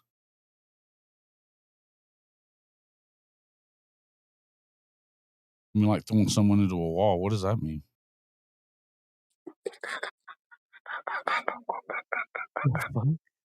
That's not what I said. Hey, Jason, let me let you talk to them, man. This is wild conversations we're having, man. Wild All I'm saying is, family, is that just think about it. If we go up against, let's just say, if we get a chance to go up against Georgia, do you think what we're doing now on offense is going to be more than enough? And if not, wouldn't you want to make every possible scenario and every possible player available if we can get some use out of them to be used? I'm just saying. Hey, documentation beat conversation. The bottom line is if you're not making the necessary changes and being ready, someone else is. Salute, fam. That's what this is about. That's what the whole you know what? I hadn't even thought about that. We're gonna blame Michael Hawkins for the fucking wall behind the end zone being that close. That's what this shit No. is. Mm-mm. That's what this shit is for all Yeah. all you haters of Michael Hawkins. That's what this is. Damn, I thought people were better than this. You know what? I'm done with the conversation right now. Done. Kiffin allegedly threatens to poach Ole Miss players if he can't finish the season. No. Shocker. Big shocker. Apparently it's done deal. They've locked that down. Look, it is what it is. What does Bama beat? What? What does Bama beat Georgia's ass? They're gonna play again. No, he doesn't. Yeah, well, Mateer he only knows how to throw darts that skip off the ground or fucking way miss. So I don't know what we're talking about. I don't mind putting air under the ball. That's kind of what you need when you got receivers that can stretch the field. Just saying.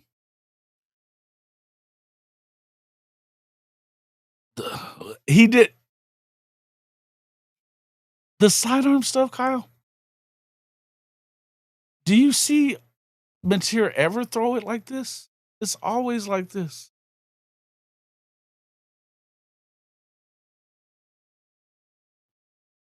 Hey, Jason, salute, man. I'm going to let y'all do your thing.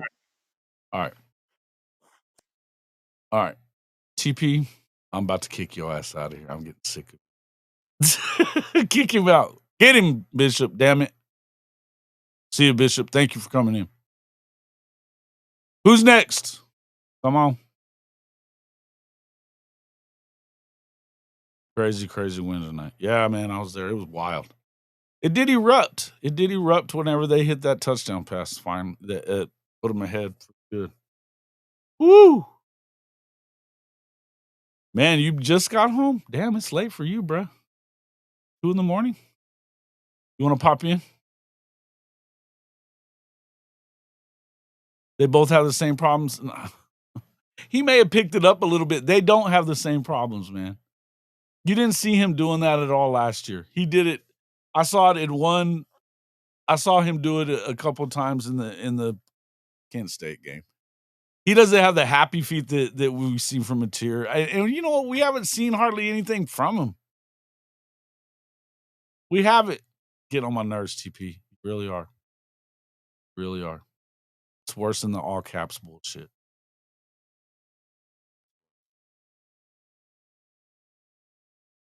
It's right here, bro. Would you be shocked if Notre Dame jumps to Tuesday? No. Yes. No. Probably not. Not with the offense playing like it is. I'll tell you this. If anybody's worried about missing the playoff, it's not having any kind of offense whatsoever. I mean, it's not like they can't do it.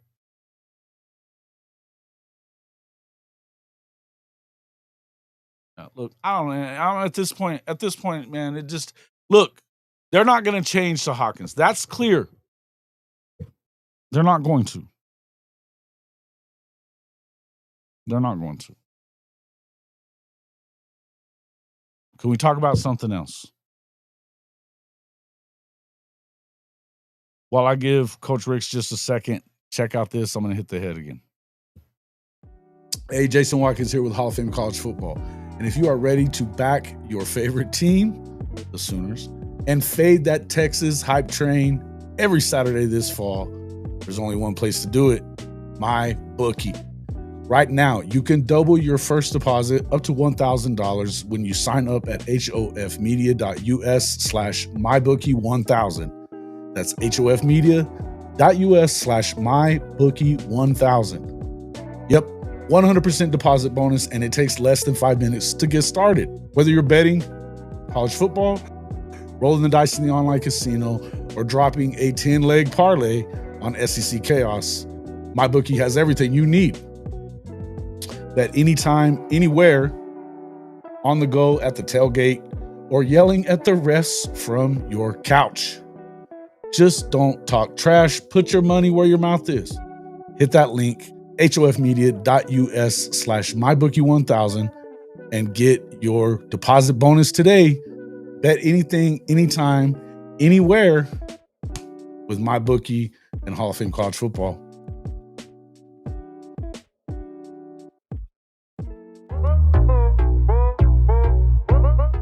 Are you tired of your game day gear looking like it's stuck in the offseason? Well, step up your fandom with Hall of Fame College Football's official Fanatics partner store.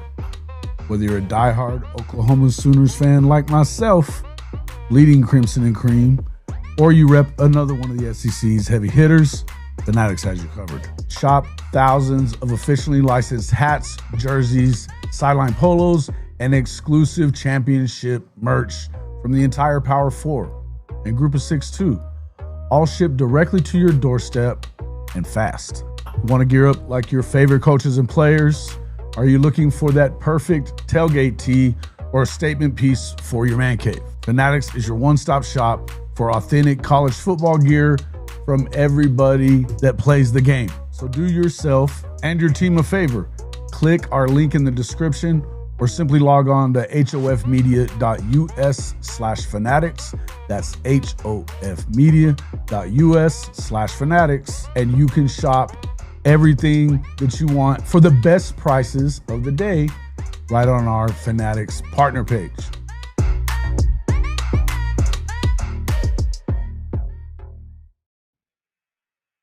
All right, give me 1 second, Coach. I'm bringing in. Find that damn Twins.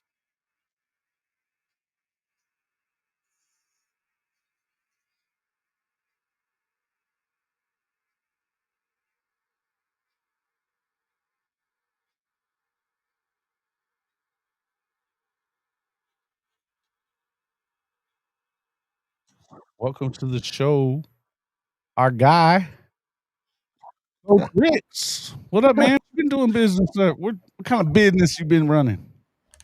I told you I took on that new leadership role at UPS, so I was up in New York over the weekend Nice. doing some business. So I couldn't get on my show tonight because I got a layover in Baltimore. Oh, those are fun, and they happen don't they?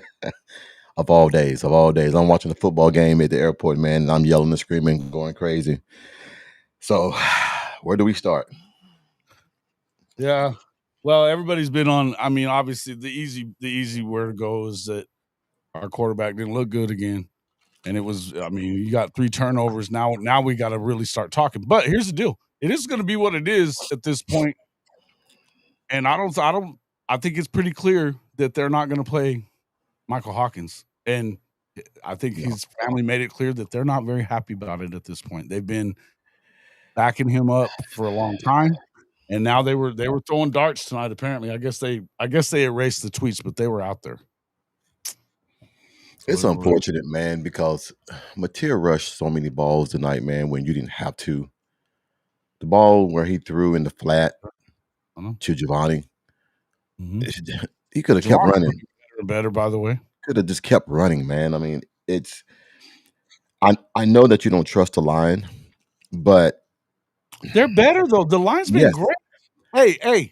he don't trust him. I'm just saying once you leave the pocket, that's on you. You leave the pocket too much. Well, yeah, and I mean, a lot of times there's a 3-man rush, your line's holding up, and you're running out of into danger, right? Out of protection and into danger. It's wild. A lot of the holding calls that we get, that's on John Material leaving the damn pocket because now they don't know where you are. And when the defender goes to the left, offensive line is going to try to shift. And if they're not mobile enough to go lateral, they're going to try to grab something to prevent you from going that way. And there's your holding. He has to learn either to go up in the pocket. I've never once seen John Material throw the ball away. Just throw the ball out of bounds and let us see another day. It's always a loss or incomplete. And I'm not bagging. I mean, a win's a win. But damn, man, I mean, shit, I don't put 3 or 4 years of my age watching this damn ball game, man, today. Because it's simple shit. It's simple stuff being a quarterback or ex-quarterback and an ex-offensive player, man. That is the hardest thing to watch as a quarterback that you know that's decent and good. Play the way he played tonight.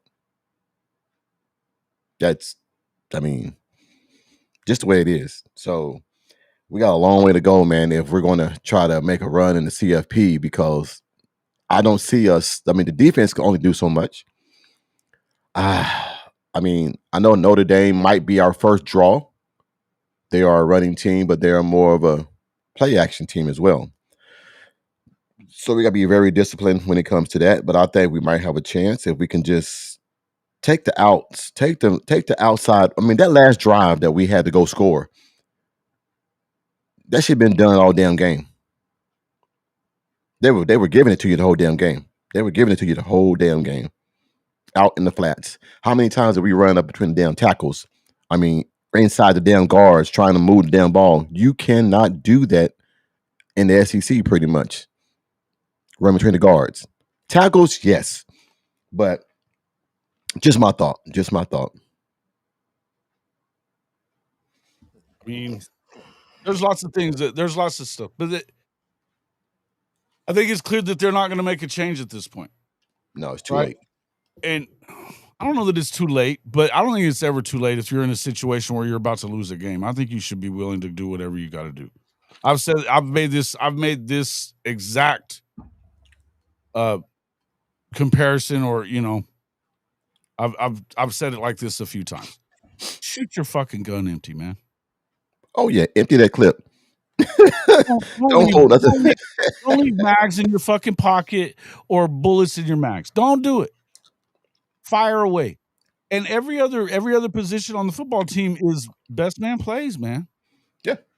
And it's look, I don't believe that that's what's going on here, and I think that it's because whatever it is about Brent Venables doesn't want to get involved in the offense enough. He's not involved enough. Now I was seeing him screaming at those guys today. He was not having it. He was unhappy. It's going to take for Arbuckle to have to come to Jesus moment. I keep hearing, well, he's the first year in the SEC and yada, yada, yada, yada. Okay. Play calling is play calling. Doesn't matter what damn league conference you're in. Play calling is play calling. It's not that the competition that's the problem. Your scheme right now is suspect because it seems like you have run out of plays. You're running the same old shit over and over and over again. That's not working. Now, don't get me wrong. Some of the plays and everything that he threw the ball at some of the receivers' legs. You can't just throw the ball real quick. Take your time. Rolling out is going to be the best thing for Oklahoma right now, because when you do play action or roll out, now that defender has to make a decision. Do I want to pursue the quarterback and give up my assignment, or do I want to just drift to the sideline and then John Material takes off or runs or throws a little flat? It's easy shit, man, that I was watching against LSU, and I was at the airport with a guy that was an LSU fan, and I was on the phone with Amy, and I told the guys, he said, man, y'all guys look good, man. You think you guys can make a long run I make a wrong run in the CFP, and before I could say anything, my wife on the phone said, "Shit, not with that offense. Not with that offense, you can't." And she ain't a football person. She just said, "Not with that offense." She said, "Y'all's quarterback suck." And I said, "Well, Blazing, you can say this, but he was trying to fire Seth Luttrell for weeks, months by then. yeah, He was still trying to fire him then. He's not trying to. He likes Buckle. He's trying to keep Buckle around. He's trying to believe in what they're doing. They're not in a situation like they were in at that point no, against Tennessee. He knew they weren't going to be good enough to win without playing better offense. They're getting away with it because they've got a kicker that can boot it from everywhere. He's now 23 in a row. And it's not the same situation. We just act like everything. I mean, the context has to matter, folks. When Satana made the great catch, the next play they should have run the ball. He should have run the ball. Yeah. He's not even making here's the problem that I have. As much as a problem with the throws, I mean, the throws are what they are. Look, I think you got to throw the ball because they're not going to run it that well. I think you got to throw it. You know what I mean? Now, here's what I will say. He's missing wide open dudes. They're not there. He's not seeing them. But here's the other part. He can't count to 6 on the fucking RPO. He makes the wrong decision in the RPO about every time they run it. pretty much. And that's not just this game either, Jason. It's quarterback +1. You got to pull it.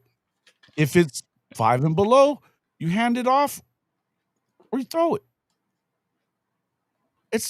We're not talking about long division. Everybody does the same thing, and they make the better decision when it comes to the RPO on other teams. Pavia, great example.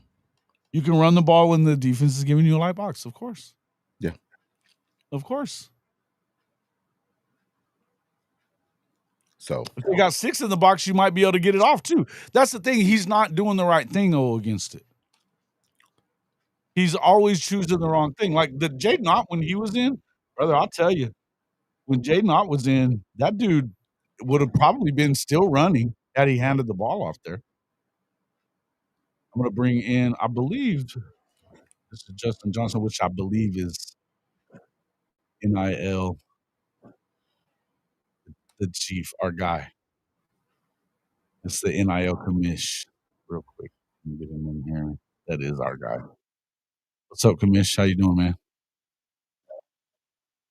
Doing good, brother. Doing good. Welcome into the show. What do you got? It says I'm on stage, but I can't see me. This is the first time I've used this software. Yeah, I can pull you into a different one, but I've got you behind it right now because I didn't build the scene yet. I just got to build a different scene. Is all. That's all good, man. Nothing. I'm still up. It's 1:30 in the morning. Then I went to the game, froze my butt off, and got back and did a live stream earlier. And all you we at the did game? was That was freezing. yes, wasn't it? Oof. Yes, and it was a really awesome game, but it was not awesome at the same time. Yes, bro. The Joe Castiglione thing was cool. Seeing the corsages on all the band people and the senior and all that, the new fireworks on every single part of the stadium is awesome. But God, that first half was hard to watch, dude. The whole game was hard to watch. It was indeed very much hard to watch. Very much hard to watch. It was, I mean, it was cool when he finally hit. When Satana got loose, I couldn't believe he was that open. That was just a bust. That was blown ass coverage, thank God, because they weren't hitting anything. So how many yards did he actually get if you take away the Deion Burks screen and that busted play to Satania? How many yards did he actually get? I'll tell you right now. And I'm gonna say it. I love around 60% anyway, but the interceptions were. Here's the thing, man. If He had to make that tackle, and had it not been for Peyton on that next play, what a freaking jump! And again, we should really be talking about Peyton Bowen a lot more. This He's guy player of the is game, man. balling out. I think Completely Cortland balling. Guillory as a freshman, people are like he gets pass interferences too much. He's a freshman, and he's getting better and better and better. And we're putting a freshman at cornerback, taking on the best receiver from the other team. Guy's a stud. I'm not worried about the defense. Nobody should be worried about the Jacoby's defense. been real good too lately. Jacoby's been real good too. Yep. He You made know, a when play you get today. in, usually they don't even talk about him, which is cool. That means that nobody's throwing his way. He Didn't was he 23 for 38. 22 for 38. He had a QBR of 53.7, 318. So if you take away the long ones to Satanga was, let's see, what the scoring plays. Was it like 56 or 57 or something like that? Yeah, I believe so. 58. I'm Yeah, wa- 58. And then 58. Dion was 45. So that's 90. That's 103. So, Yeah. 318. It's over 200 though, if you take those away. But I mean, you can't take them away. He hit them. But I mean, man, and I was glad to see Dion kind of break one for once. Yeah, that was exciting. Dude, it was kind of depressing there for a while until we took the lead. And Sooner Magic, man. I have a lot of things, and I've already ranted and raved on my live stream earlier about that. I'm kind of tired. Like, you're tired. I've been beating a dead horse all night about John Mateer and Ben Arbuckle, and I'm so tired of seeing this shotgun running scheme that we're doing. It's driving me nuts. When we're getting into second and twos, second and 1, second and 2, and then you're punting because they're not getting under center at all. And I mean, goddamn, do something different. How about the last 2 games, Missouri as well? We come out and try to go for it on 4th down. In the Missouri game, they brought out David Stone to block, and we go big with extra blockers and more tight ends and stuff. Why don't you just tell the defense what we're doing? We run 5 wide all game long, and then on 4th and 1, we come out with this package we never have. And instead of running like a bootleg or a fake out of it, we try to run it up the middle and we get stuffed. Both games we got stuffed on a 4th down trying to run some big play. And that's what drives me crazy is as a idiot on YouTube, a fan sitting in the stands, me, I can see what's about to happen. Don't you think the defense is going to know what's about to happen? So it's they telegraph it all the time. And it's not, when you see, I mean, I like seeing that wide receiver screen because we hadn't really seen it much, or at least not that look of it anyway, which, hey man, anything you do a little different would be great. I loved it that they were at least attempting to get Kanik more involved a little bit tonight. Would have loved to have seen that. Yeah. It is what it is. Well, what about a running back screen? We don't see those ever. I'd love to see that. Yeah. They did attempt the shovel pass again, which I'm happy about. It didn't do anything, but I was at least happy to see it happen. Yeah. You got to hope that Mateer is decent. But he's not been decent. Said he still has a hot hand at running back. So why not keep Blaylock in? Kid was getting chunk runs. He did get banged up a little bit, though. They had him in the 10 at one time, for sure. That's when Ott went in. And they didn't hand him the ball. He'd probably still be running had they done it. Oh, buddy. A Texas fan in here talking shit. Oh, he's upset. You seem to get a lot of those. Yeah, they love to come in here and cry about it. They cry about it. Hey, listen, don't lose to fucking Florida. You know what I mean? Don't lose to Florida. If you don't lose to Florida, nobody's keeping you out of the playoff, man. If we didn't play Ohio State, we'd be 10-2. If you didn't lose to Florida, you'd be 10-2. Well, I don't think they passed the eye test either. I mean, when you look at Kentucky and Mississippi State, hell, what was was it UTEP early on in the season? They didn't pass the eye test in that one either. I don't know if it was UTEP or not. It was. I got one for you. They could not move people on the goal line versus UTEP. Shout Shout out to our guy Steven from Fanatic. Respect them. Not they couldn't do it versus UTEP. Well, what about that? I know fans were booing like crazy, and I was one of them. Whenever that blatant pass interference was not called on the sideline, and yeah, we were irritated with it. But on the very next play, John Mateer throws it over the middle, gets the first down. Right? Who cares about that pass interference? So that officiating sucked, but it had nothing to do with the outcome of the game. And then the very next play, John Mateer proceeds to throw an interception. So like, we're angry about that pass interference. Referees, you're idiots. But it had that was so nothing bad to do too. I mean, and Kyle DePuis with the brought it up a outcome. second ago. It was so bad. I struck. It was terrible. It was so bad. It was so bad. He freaking clocked his ass. Yeah. It was bad. Way before the ball got there. He got hurt on it, but it was weird the way that went down. But I couldn't believe it. And then the next play, and I mean, if it was the one that he threw to Giovanni, right? That he was trying to throw to Giovanni, and they got it picked off on the one. They had 4 out on the side. I have to go back and watch the game. It's hard from where we sit sometimes. Yeah. He had rewatching it on TV is a lot easier. When you've got a guy streaking down the sideline, I don't know if it was that one or not, but just talking about that Giovanni one. Giovanni he's got room. He has to come back for it. If you throw it out in front, just throw it to the back of the end zone. He's going to run under that. Or throw it 5 yards by him. He never does that. Never gets any air under it. It just wasn't a good throw. Just want a good throw. I love the Sooners, but Mateer is not very accurate. At least not right now. He's not. He's not throwing very accurately. And that deep ball that he overthrew, or I don't want to say the receiver necessarily had him beat, but he had a step on him.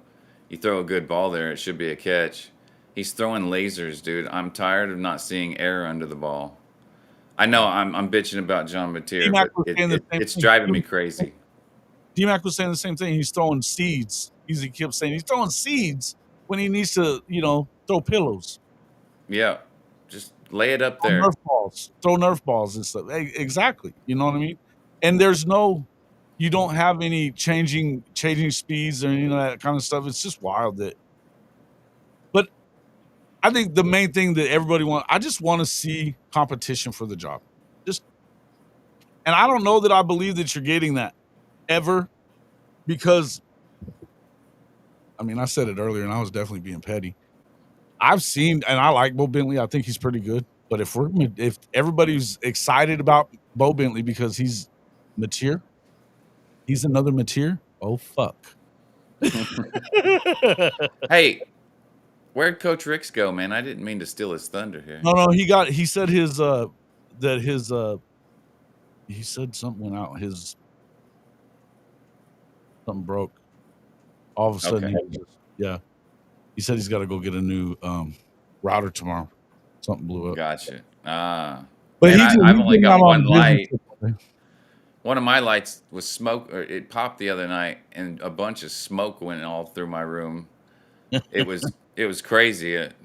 So I only have one light over here, so half my face is probably shaded or shadowed out or whatever. But I got to go get me another bulb. Yeah, man, I've just gotten into the studio and the mobile studio here, and I'm still trying to kind of get it going. But it's I've got a bunch of equipment. I just have to.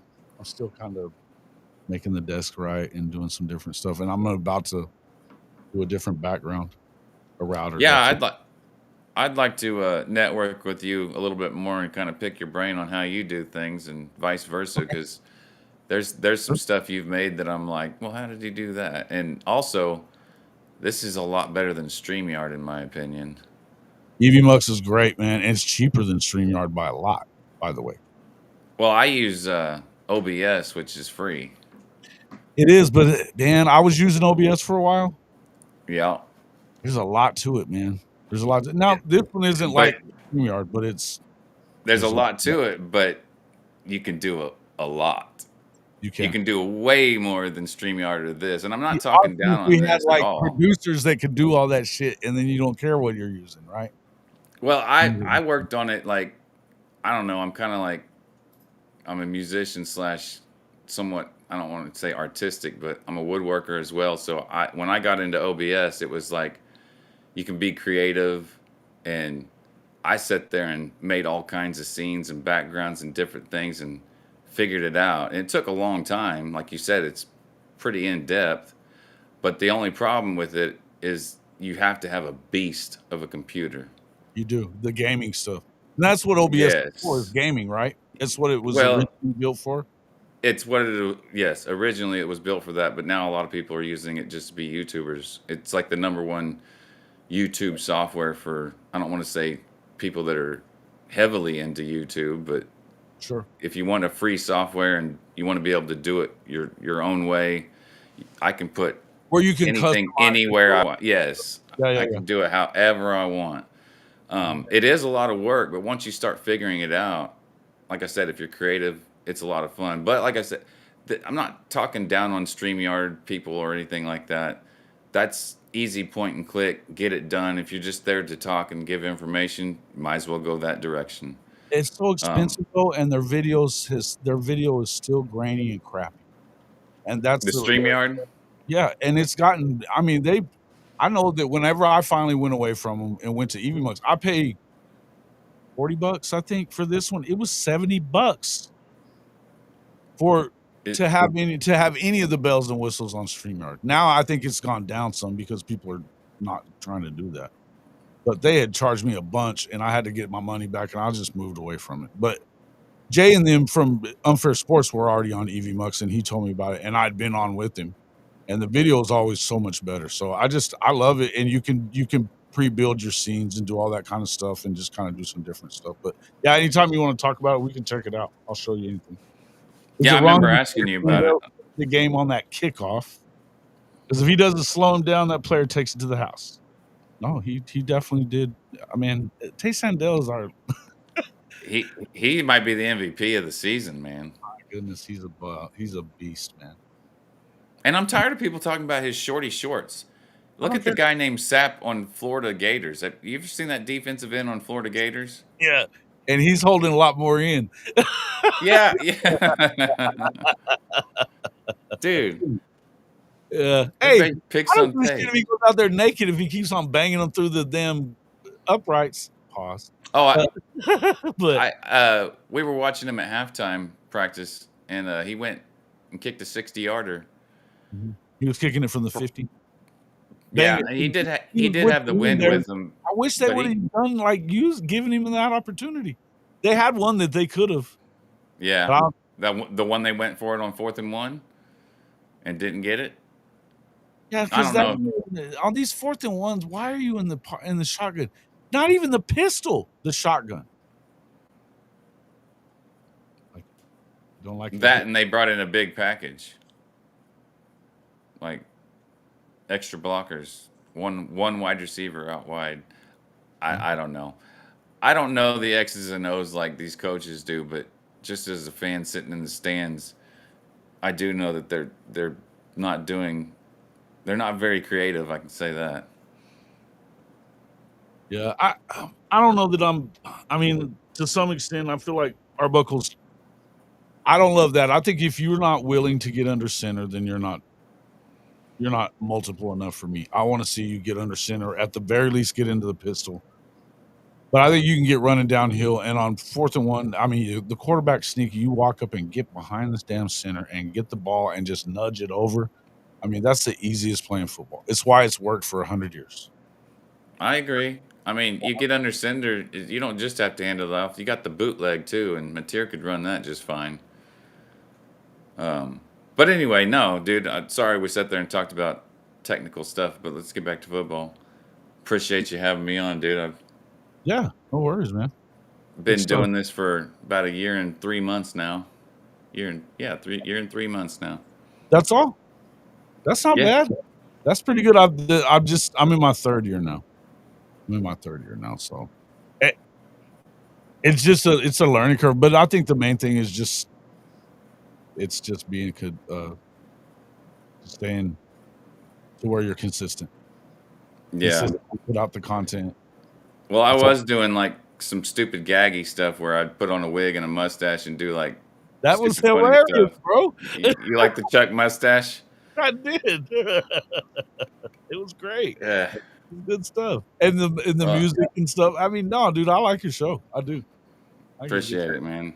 I think it's good I'll, stuff. I'll I'll come up with more music. I want to do like a Texas song, like "Sorry You're Not in the College Football Playoffs" type song.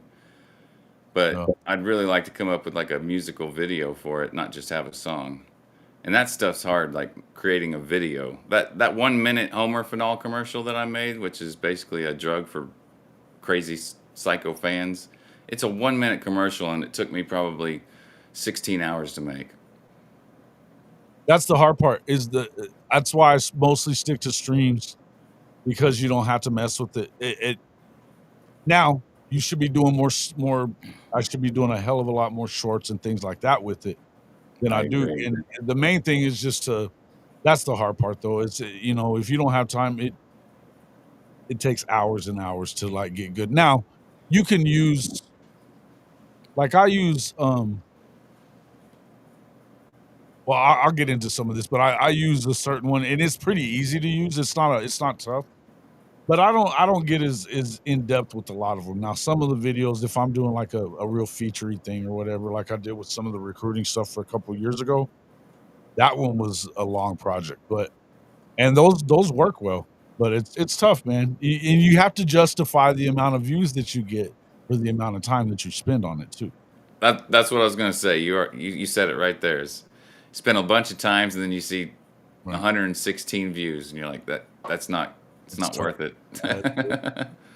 But you know what? You just keep on pushing, and I think, like I said, I think you do a good job. It's just about getting seen. Once you get eyes on you, you've got talent. I think you're doing good stuff, and I think that's the main thing. Sometimes, and there's going to be people that like it, people that don't. And to me, I'm like that. People hate my ass. Half of them, I think, and half who watch don't like me, and they watch because they don't. But it's, it is what it is, and I don't care. I say whatever I want. But I'm the same way. I was a musician, and you get, 100 people say you're awesome and they love you, and then you get one person that's a hater. It's okay. I'll take the 100 people's advice over that one person. So that's No kind of doubt. how I view it. And my audience is, I love the guys, even the ball busters in there. I love them because they're always here. You know what I mean? They support. So it is awesome. So that's what you got to kind of look at it that way. And but the best part about it is this shit. It's fun. We're just talking football. We're talking college football. Yep. And I try to stay away from politics and all that other crap. When people bring it in there, I shut it down. I try to make it kid friendly. I make it to where you can be 18 and under to watch my videos. I cuss like a sailor, but I try not to in front of the camera. I've been trying not to, but I can't. I struggle. Well, do you have it as 18 and over? Yeah. Oh yeah. It's Well, not then it doesn't matter. It doesn't matter if you do that. Like if Yeah, I ever make a video and I say 18 and over, it turns away an audience, though. It turns away some of the audience. Some people don't especially like the it. F-bomb. I get people that, I get people that get really upset about it. They'll like the show, but they're like, I can't do it. I can't deal with it. Okay. Hey, I'm guilty of the same thing. Anyway, let's talk sports. Sorry, guys. Sorry to sit here and take away your audience from you. No, you're good. Go ahead. Who was the kid that committed after the game? Was it there's a few. I heard that. It was defensive edge rusher. I don't remember his name. He's a freaking stud too. Let me look up Sooners. 4-star. Yeah. And then have you seen that kid from Alabama? No, I all I know about is like the running back and Megatron Moore. He's an under the radar guy. This dude is a stud. And I think he's going to be committing this week. It sounds like they're close with him. He's a baller. Linebacker guy. I think that they were hoping that he stayed under the radar, so they didn't offer him until now. But he was there tonight as well. Man, look, the defense, they get better all the time. So it's awesome, right? But you listen because I cuss there, Maurice, my man. Appreciate it. Crew Jones, that's who it was. Yeah, Crew Jones. Yeah, He's a yeah. baller.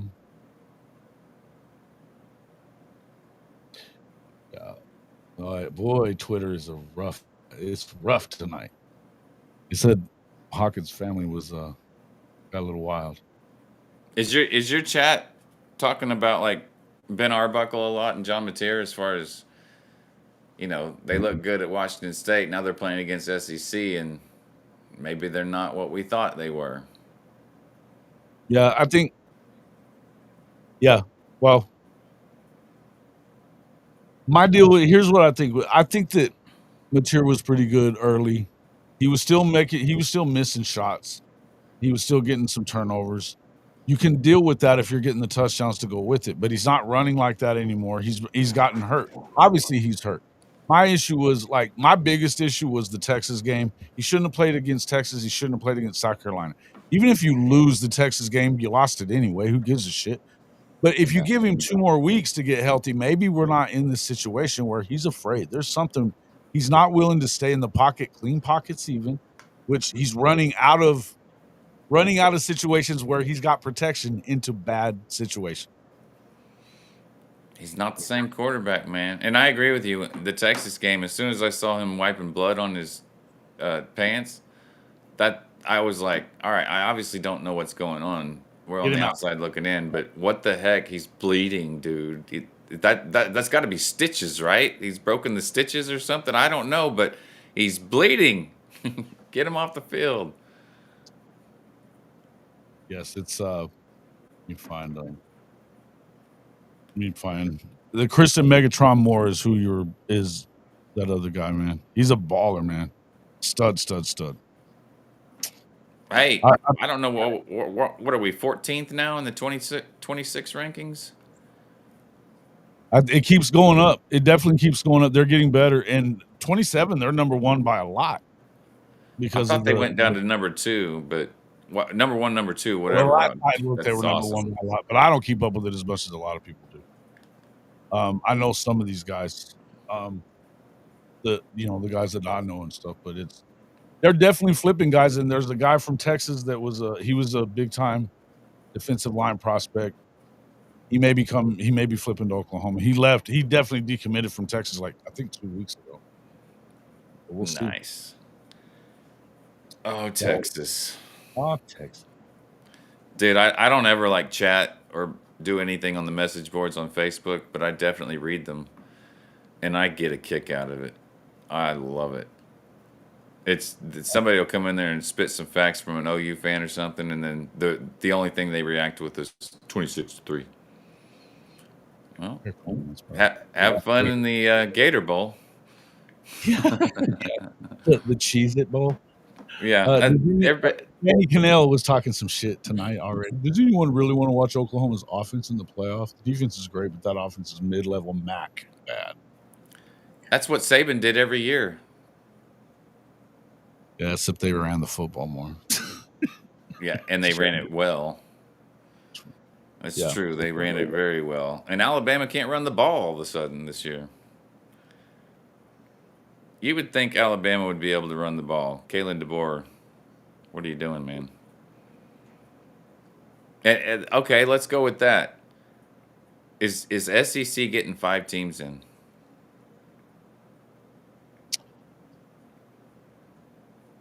Yeah, probably. And I say that, let's go with that because I'm thinking Alabama. They would be the last. I think Alabama gets in. They're not gonna penalize Alabama for making the SEC championship. I agree. Even if they lose it.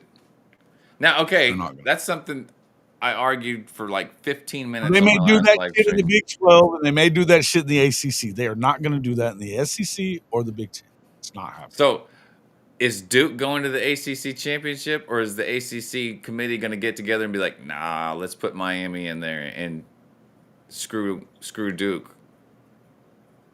Because they want as many teams or at least one to get the playoffs. Because ACC might not get any playoff team.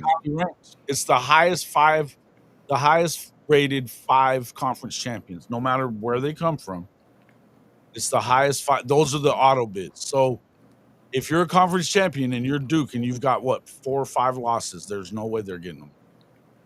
Okay, so are they gonna put W2G5 schools get in first? Or Miami gets in. So, but Miami's 12th. Or Right Virginia. now they're 12th. That's going to change if anybody. I don't know how that's all going to end up working out, but they're a placeholder at the moment because of the fact that they have 2 losses. Now, I was thinking that they could go up there in the cold in Pittsburgh and get their ass kicked today. They did not. They handled it. No. Yeah. But with Cal beating SMU, that puts Duke in that position. And now, who's to say, man? You never know who's going to do what. I think. But they've changed the goalposts before. They did it to Oklahoma in the Big 12, where it's supposed to be this team that gets in, but now we're going to put this team in instead. And it's like they changed the rules at the end of the season. I guess my point to this is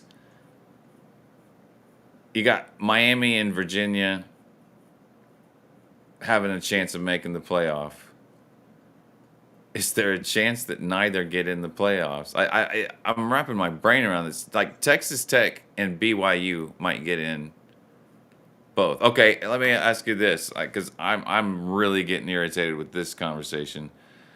After this week is over with, which it is, when we find out the rankings, when they pop out, and then they have conference championships, are the rankings going to change after the conference championships? Are they going to? But I thought they weren't going to do that. I thought, like, oh, Georgia and Alabama, you're in the conference championship. You're both getting in there. So let's say Alabama beats Georgia. Is that going to jump Alabama up and knock Georgia down? Or Georgia only has 1 loss. So, I mean, they're going to drop a spot. But I would expect Alabama to beat Georgia because they always beat Georgia. And so they Georgia will. Alabama. So they will change the rankings after the conference championships. That makes no I think sense it's to gonna me. change a little bit. I don't think it's gonna. You're not going to see huge swings necessarily. I think the one that I'm not too sure what I think about is that I was saying this earlier. I feel like BYU and Tech should probably both get in. If they put 2 ACC schools in last year, and one of them was 9-3. And SMU didn't have a good win. They had good losses. They didn't have a good win. BYU and Tech are both 11-1.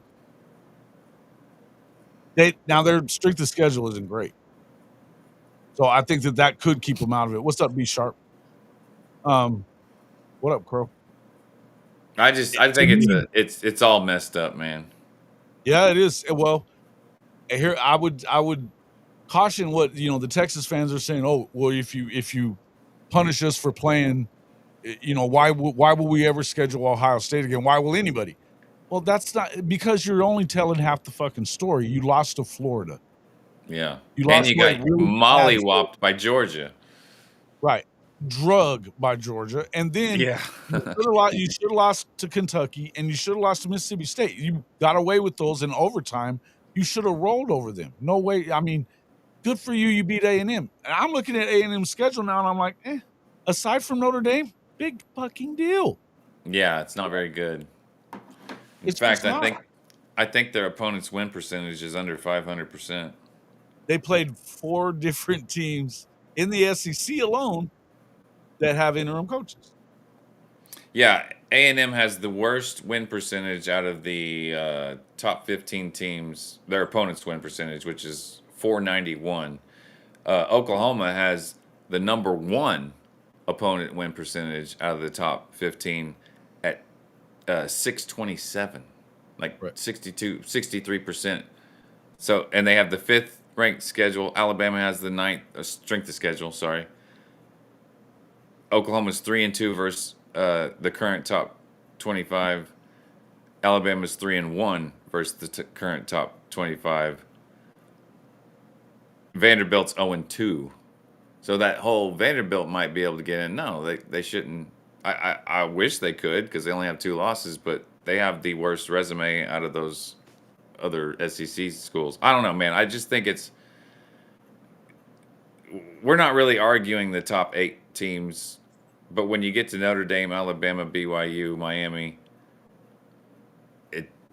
that's where it gets a little, I don't know.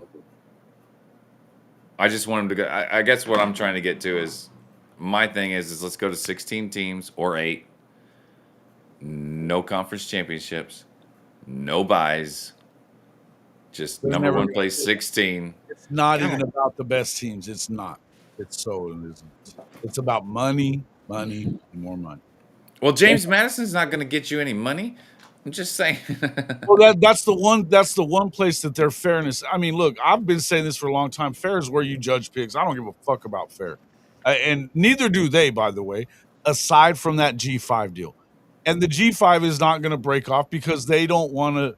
If they were doing their own, I think that they could make more money. You could sell it. Somebody would be able to sell it, and somebody like Brett Yormark would sell it well. I think he would. You got to find a way to do that because until you do, it's never going to be real. But here's the deal. They're going to keep expanding this shit, man. They're going to go to 16 and then they're going to go you're already hearing them talking about 24 and 30 and shit in the Big 10. I don't want to hear that shit. I don't want that. Right now the 12 doesn't bother me. I know some people it does. The 12 doesn't bother me. There are more meaningful games in the last 4 weeks of the season than there's ever been right now. Because there's more opportunities to get in. Okay, I would be fine with the 12 if they get rid of the conference championships. I would like that. You win your conference by trying to stay undefeated or having one loss. And if at the end of the season you have 2 teams that are 11-1 and they're tied, that there is no conference championship to find out. That you figure out who either won the head-to-head or who has the better win, or whoever's the highest ranked, whatever it is for the tiebreaker, you figure it out and make it to where, sorry, this 11-1 team gets the number 1 spot and you get the number 2 spot. You're both still going to the playoffs either way. So what's that conference champion going to do, especially for the loser? It's going to help out the winner. It's not going to help out the loser. In years past, we've seen that. I love the idea of doing if you're going to, I thought the Big 12 was really stupid the Big 12 and ACC when they didn't accept the 2 auto bids.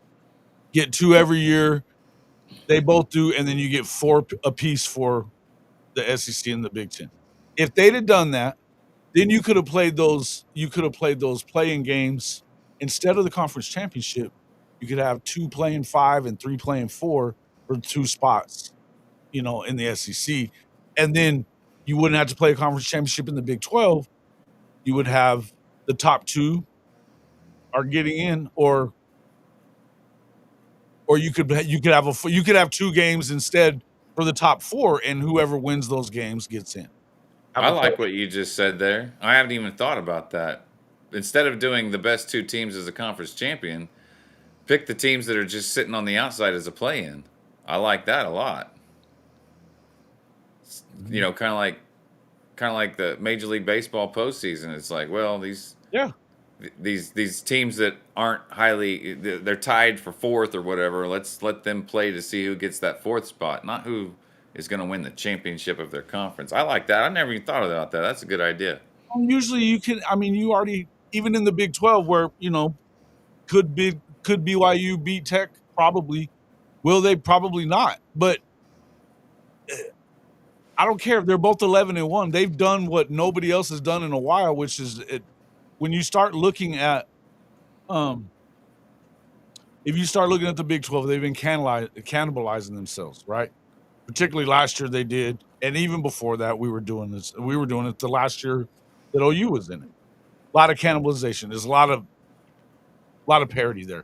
They stood out among the rest, and they got a 16-team league now too.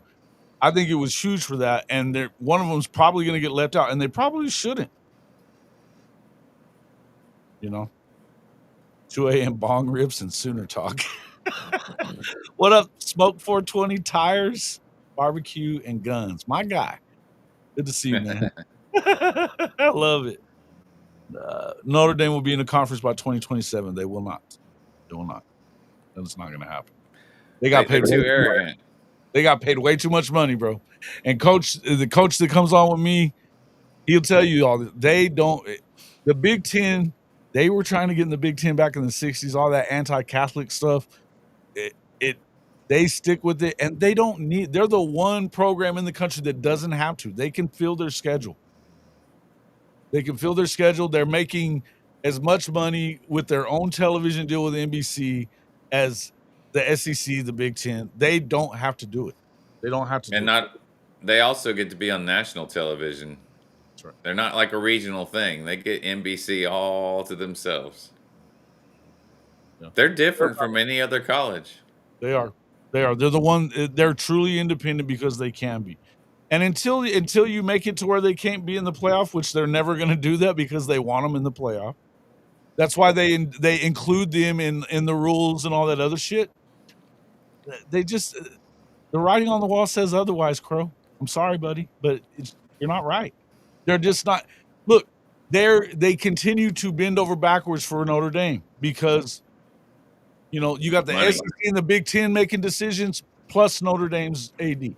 They decide on it. That's the way it works, and because they do bring so many eyes to the game.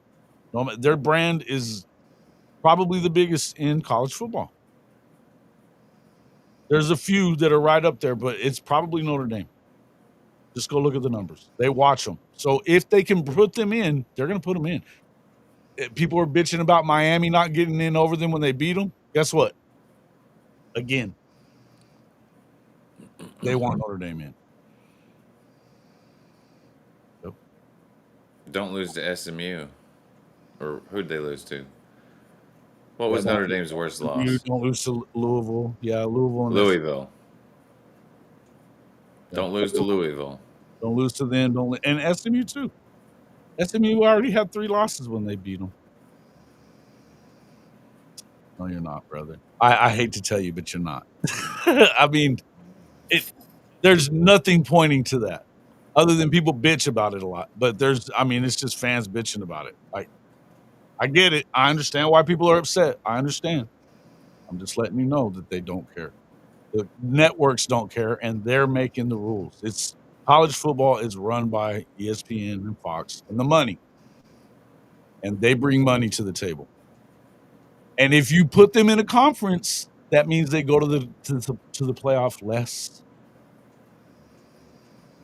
You put them in one of them power conferences, they get less trips to the playoff.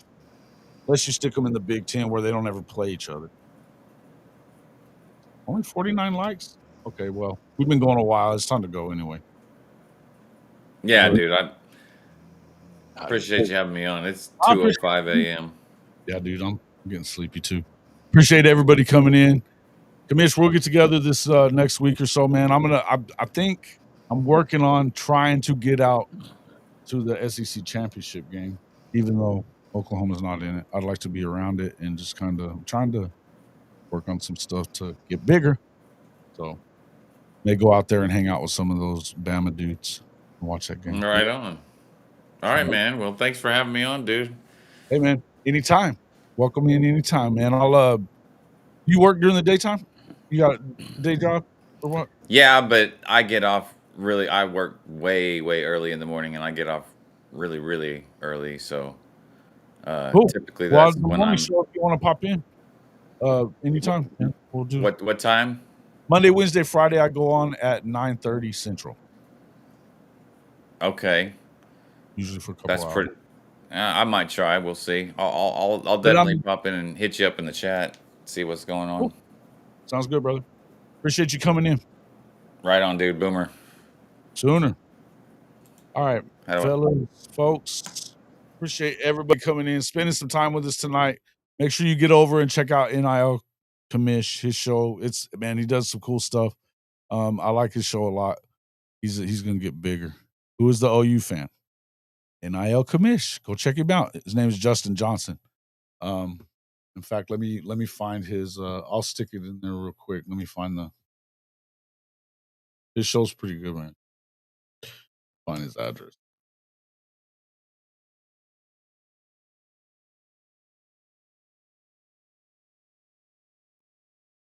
It's just at NIL Commish. I'll drop the. Done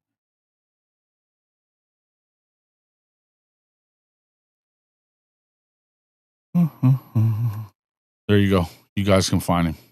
First stream ever. Great stream. Thanks, Alpha Anderson. My guy. Appreciate it.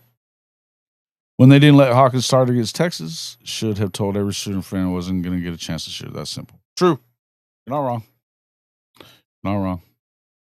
But yeah, make sure you guys get over there and check him out. Here he is again. Y'all get over there and give him a like, subscribe to the page, do all that stuff. Be good. All right, folks, I appreciate everybody coming in. We will check you all out. Be back on Monday morning. Actually, should be doing something tomorrow late afternoon with K. Chris and Mr. Mason as well. Make sure you jump on all 3 channels and check us out then. See you on the next one.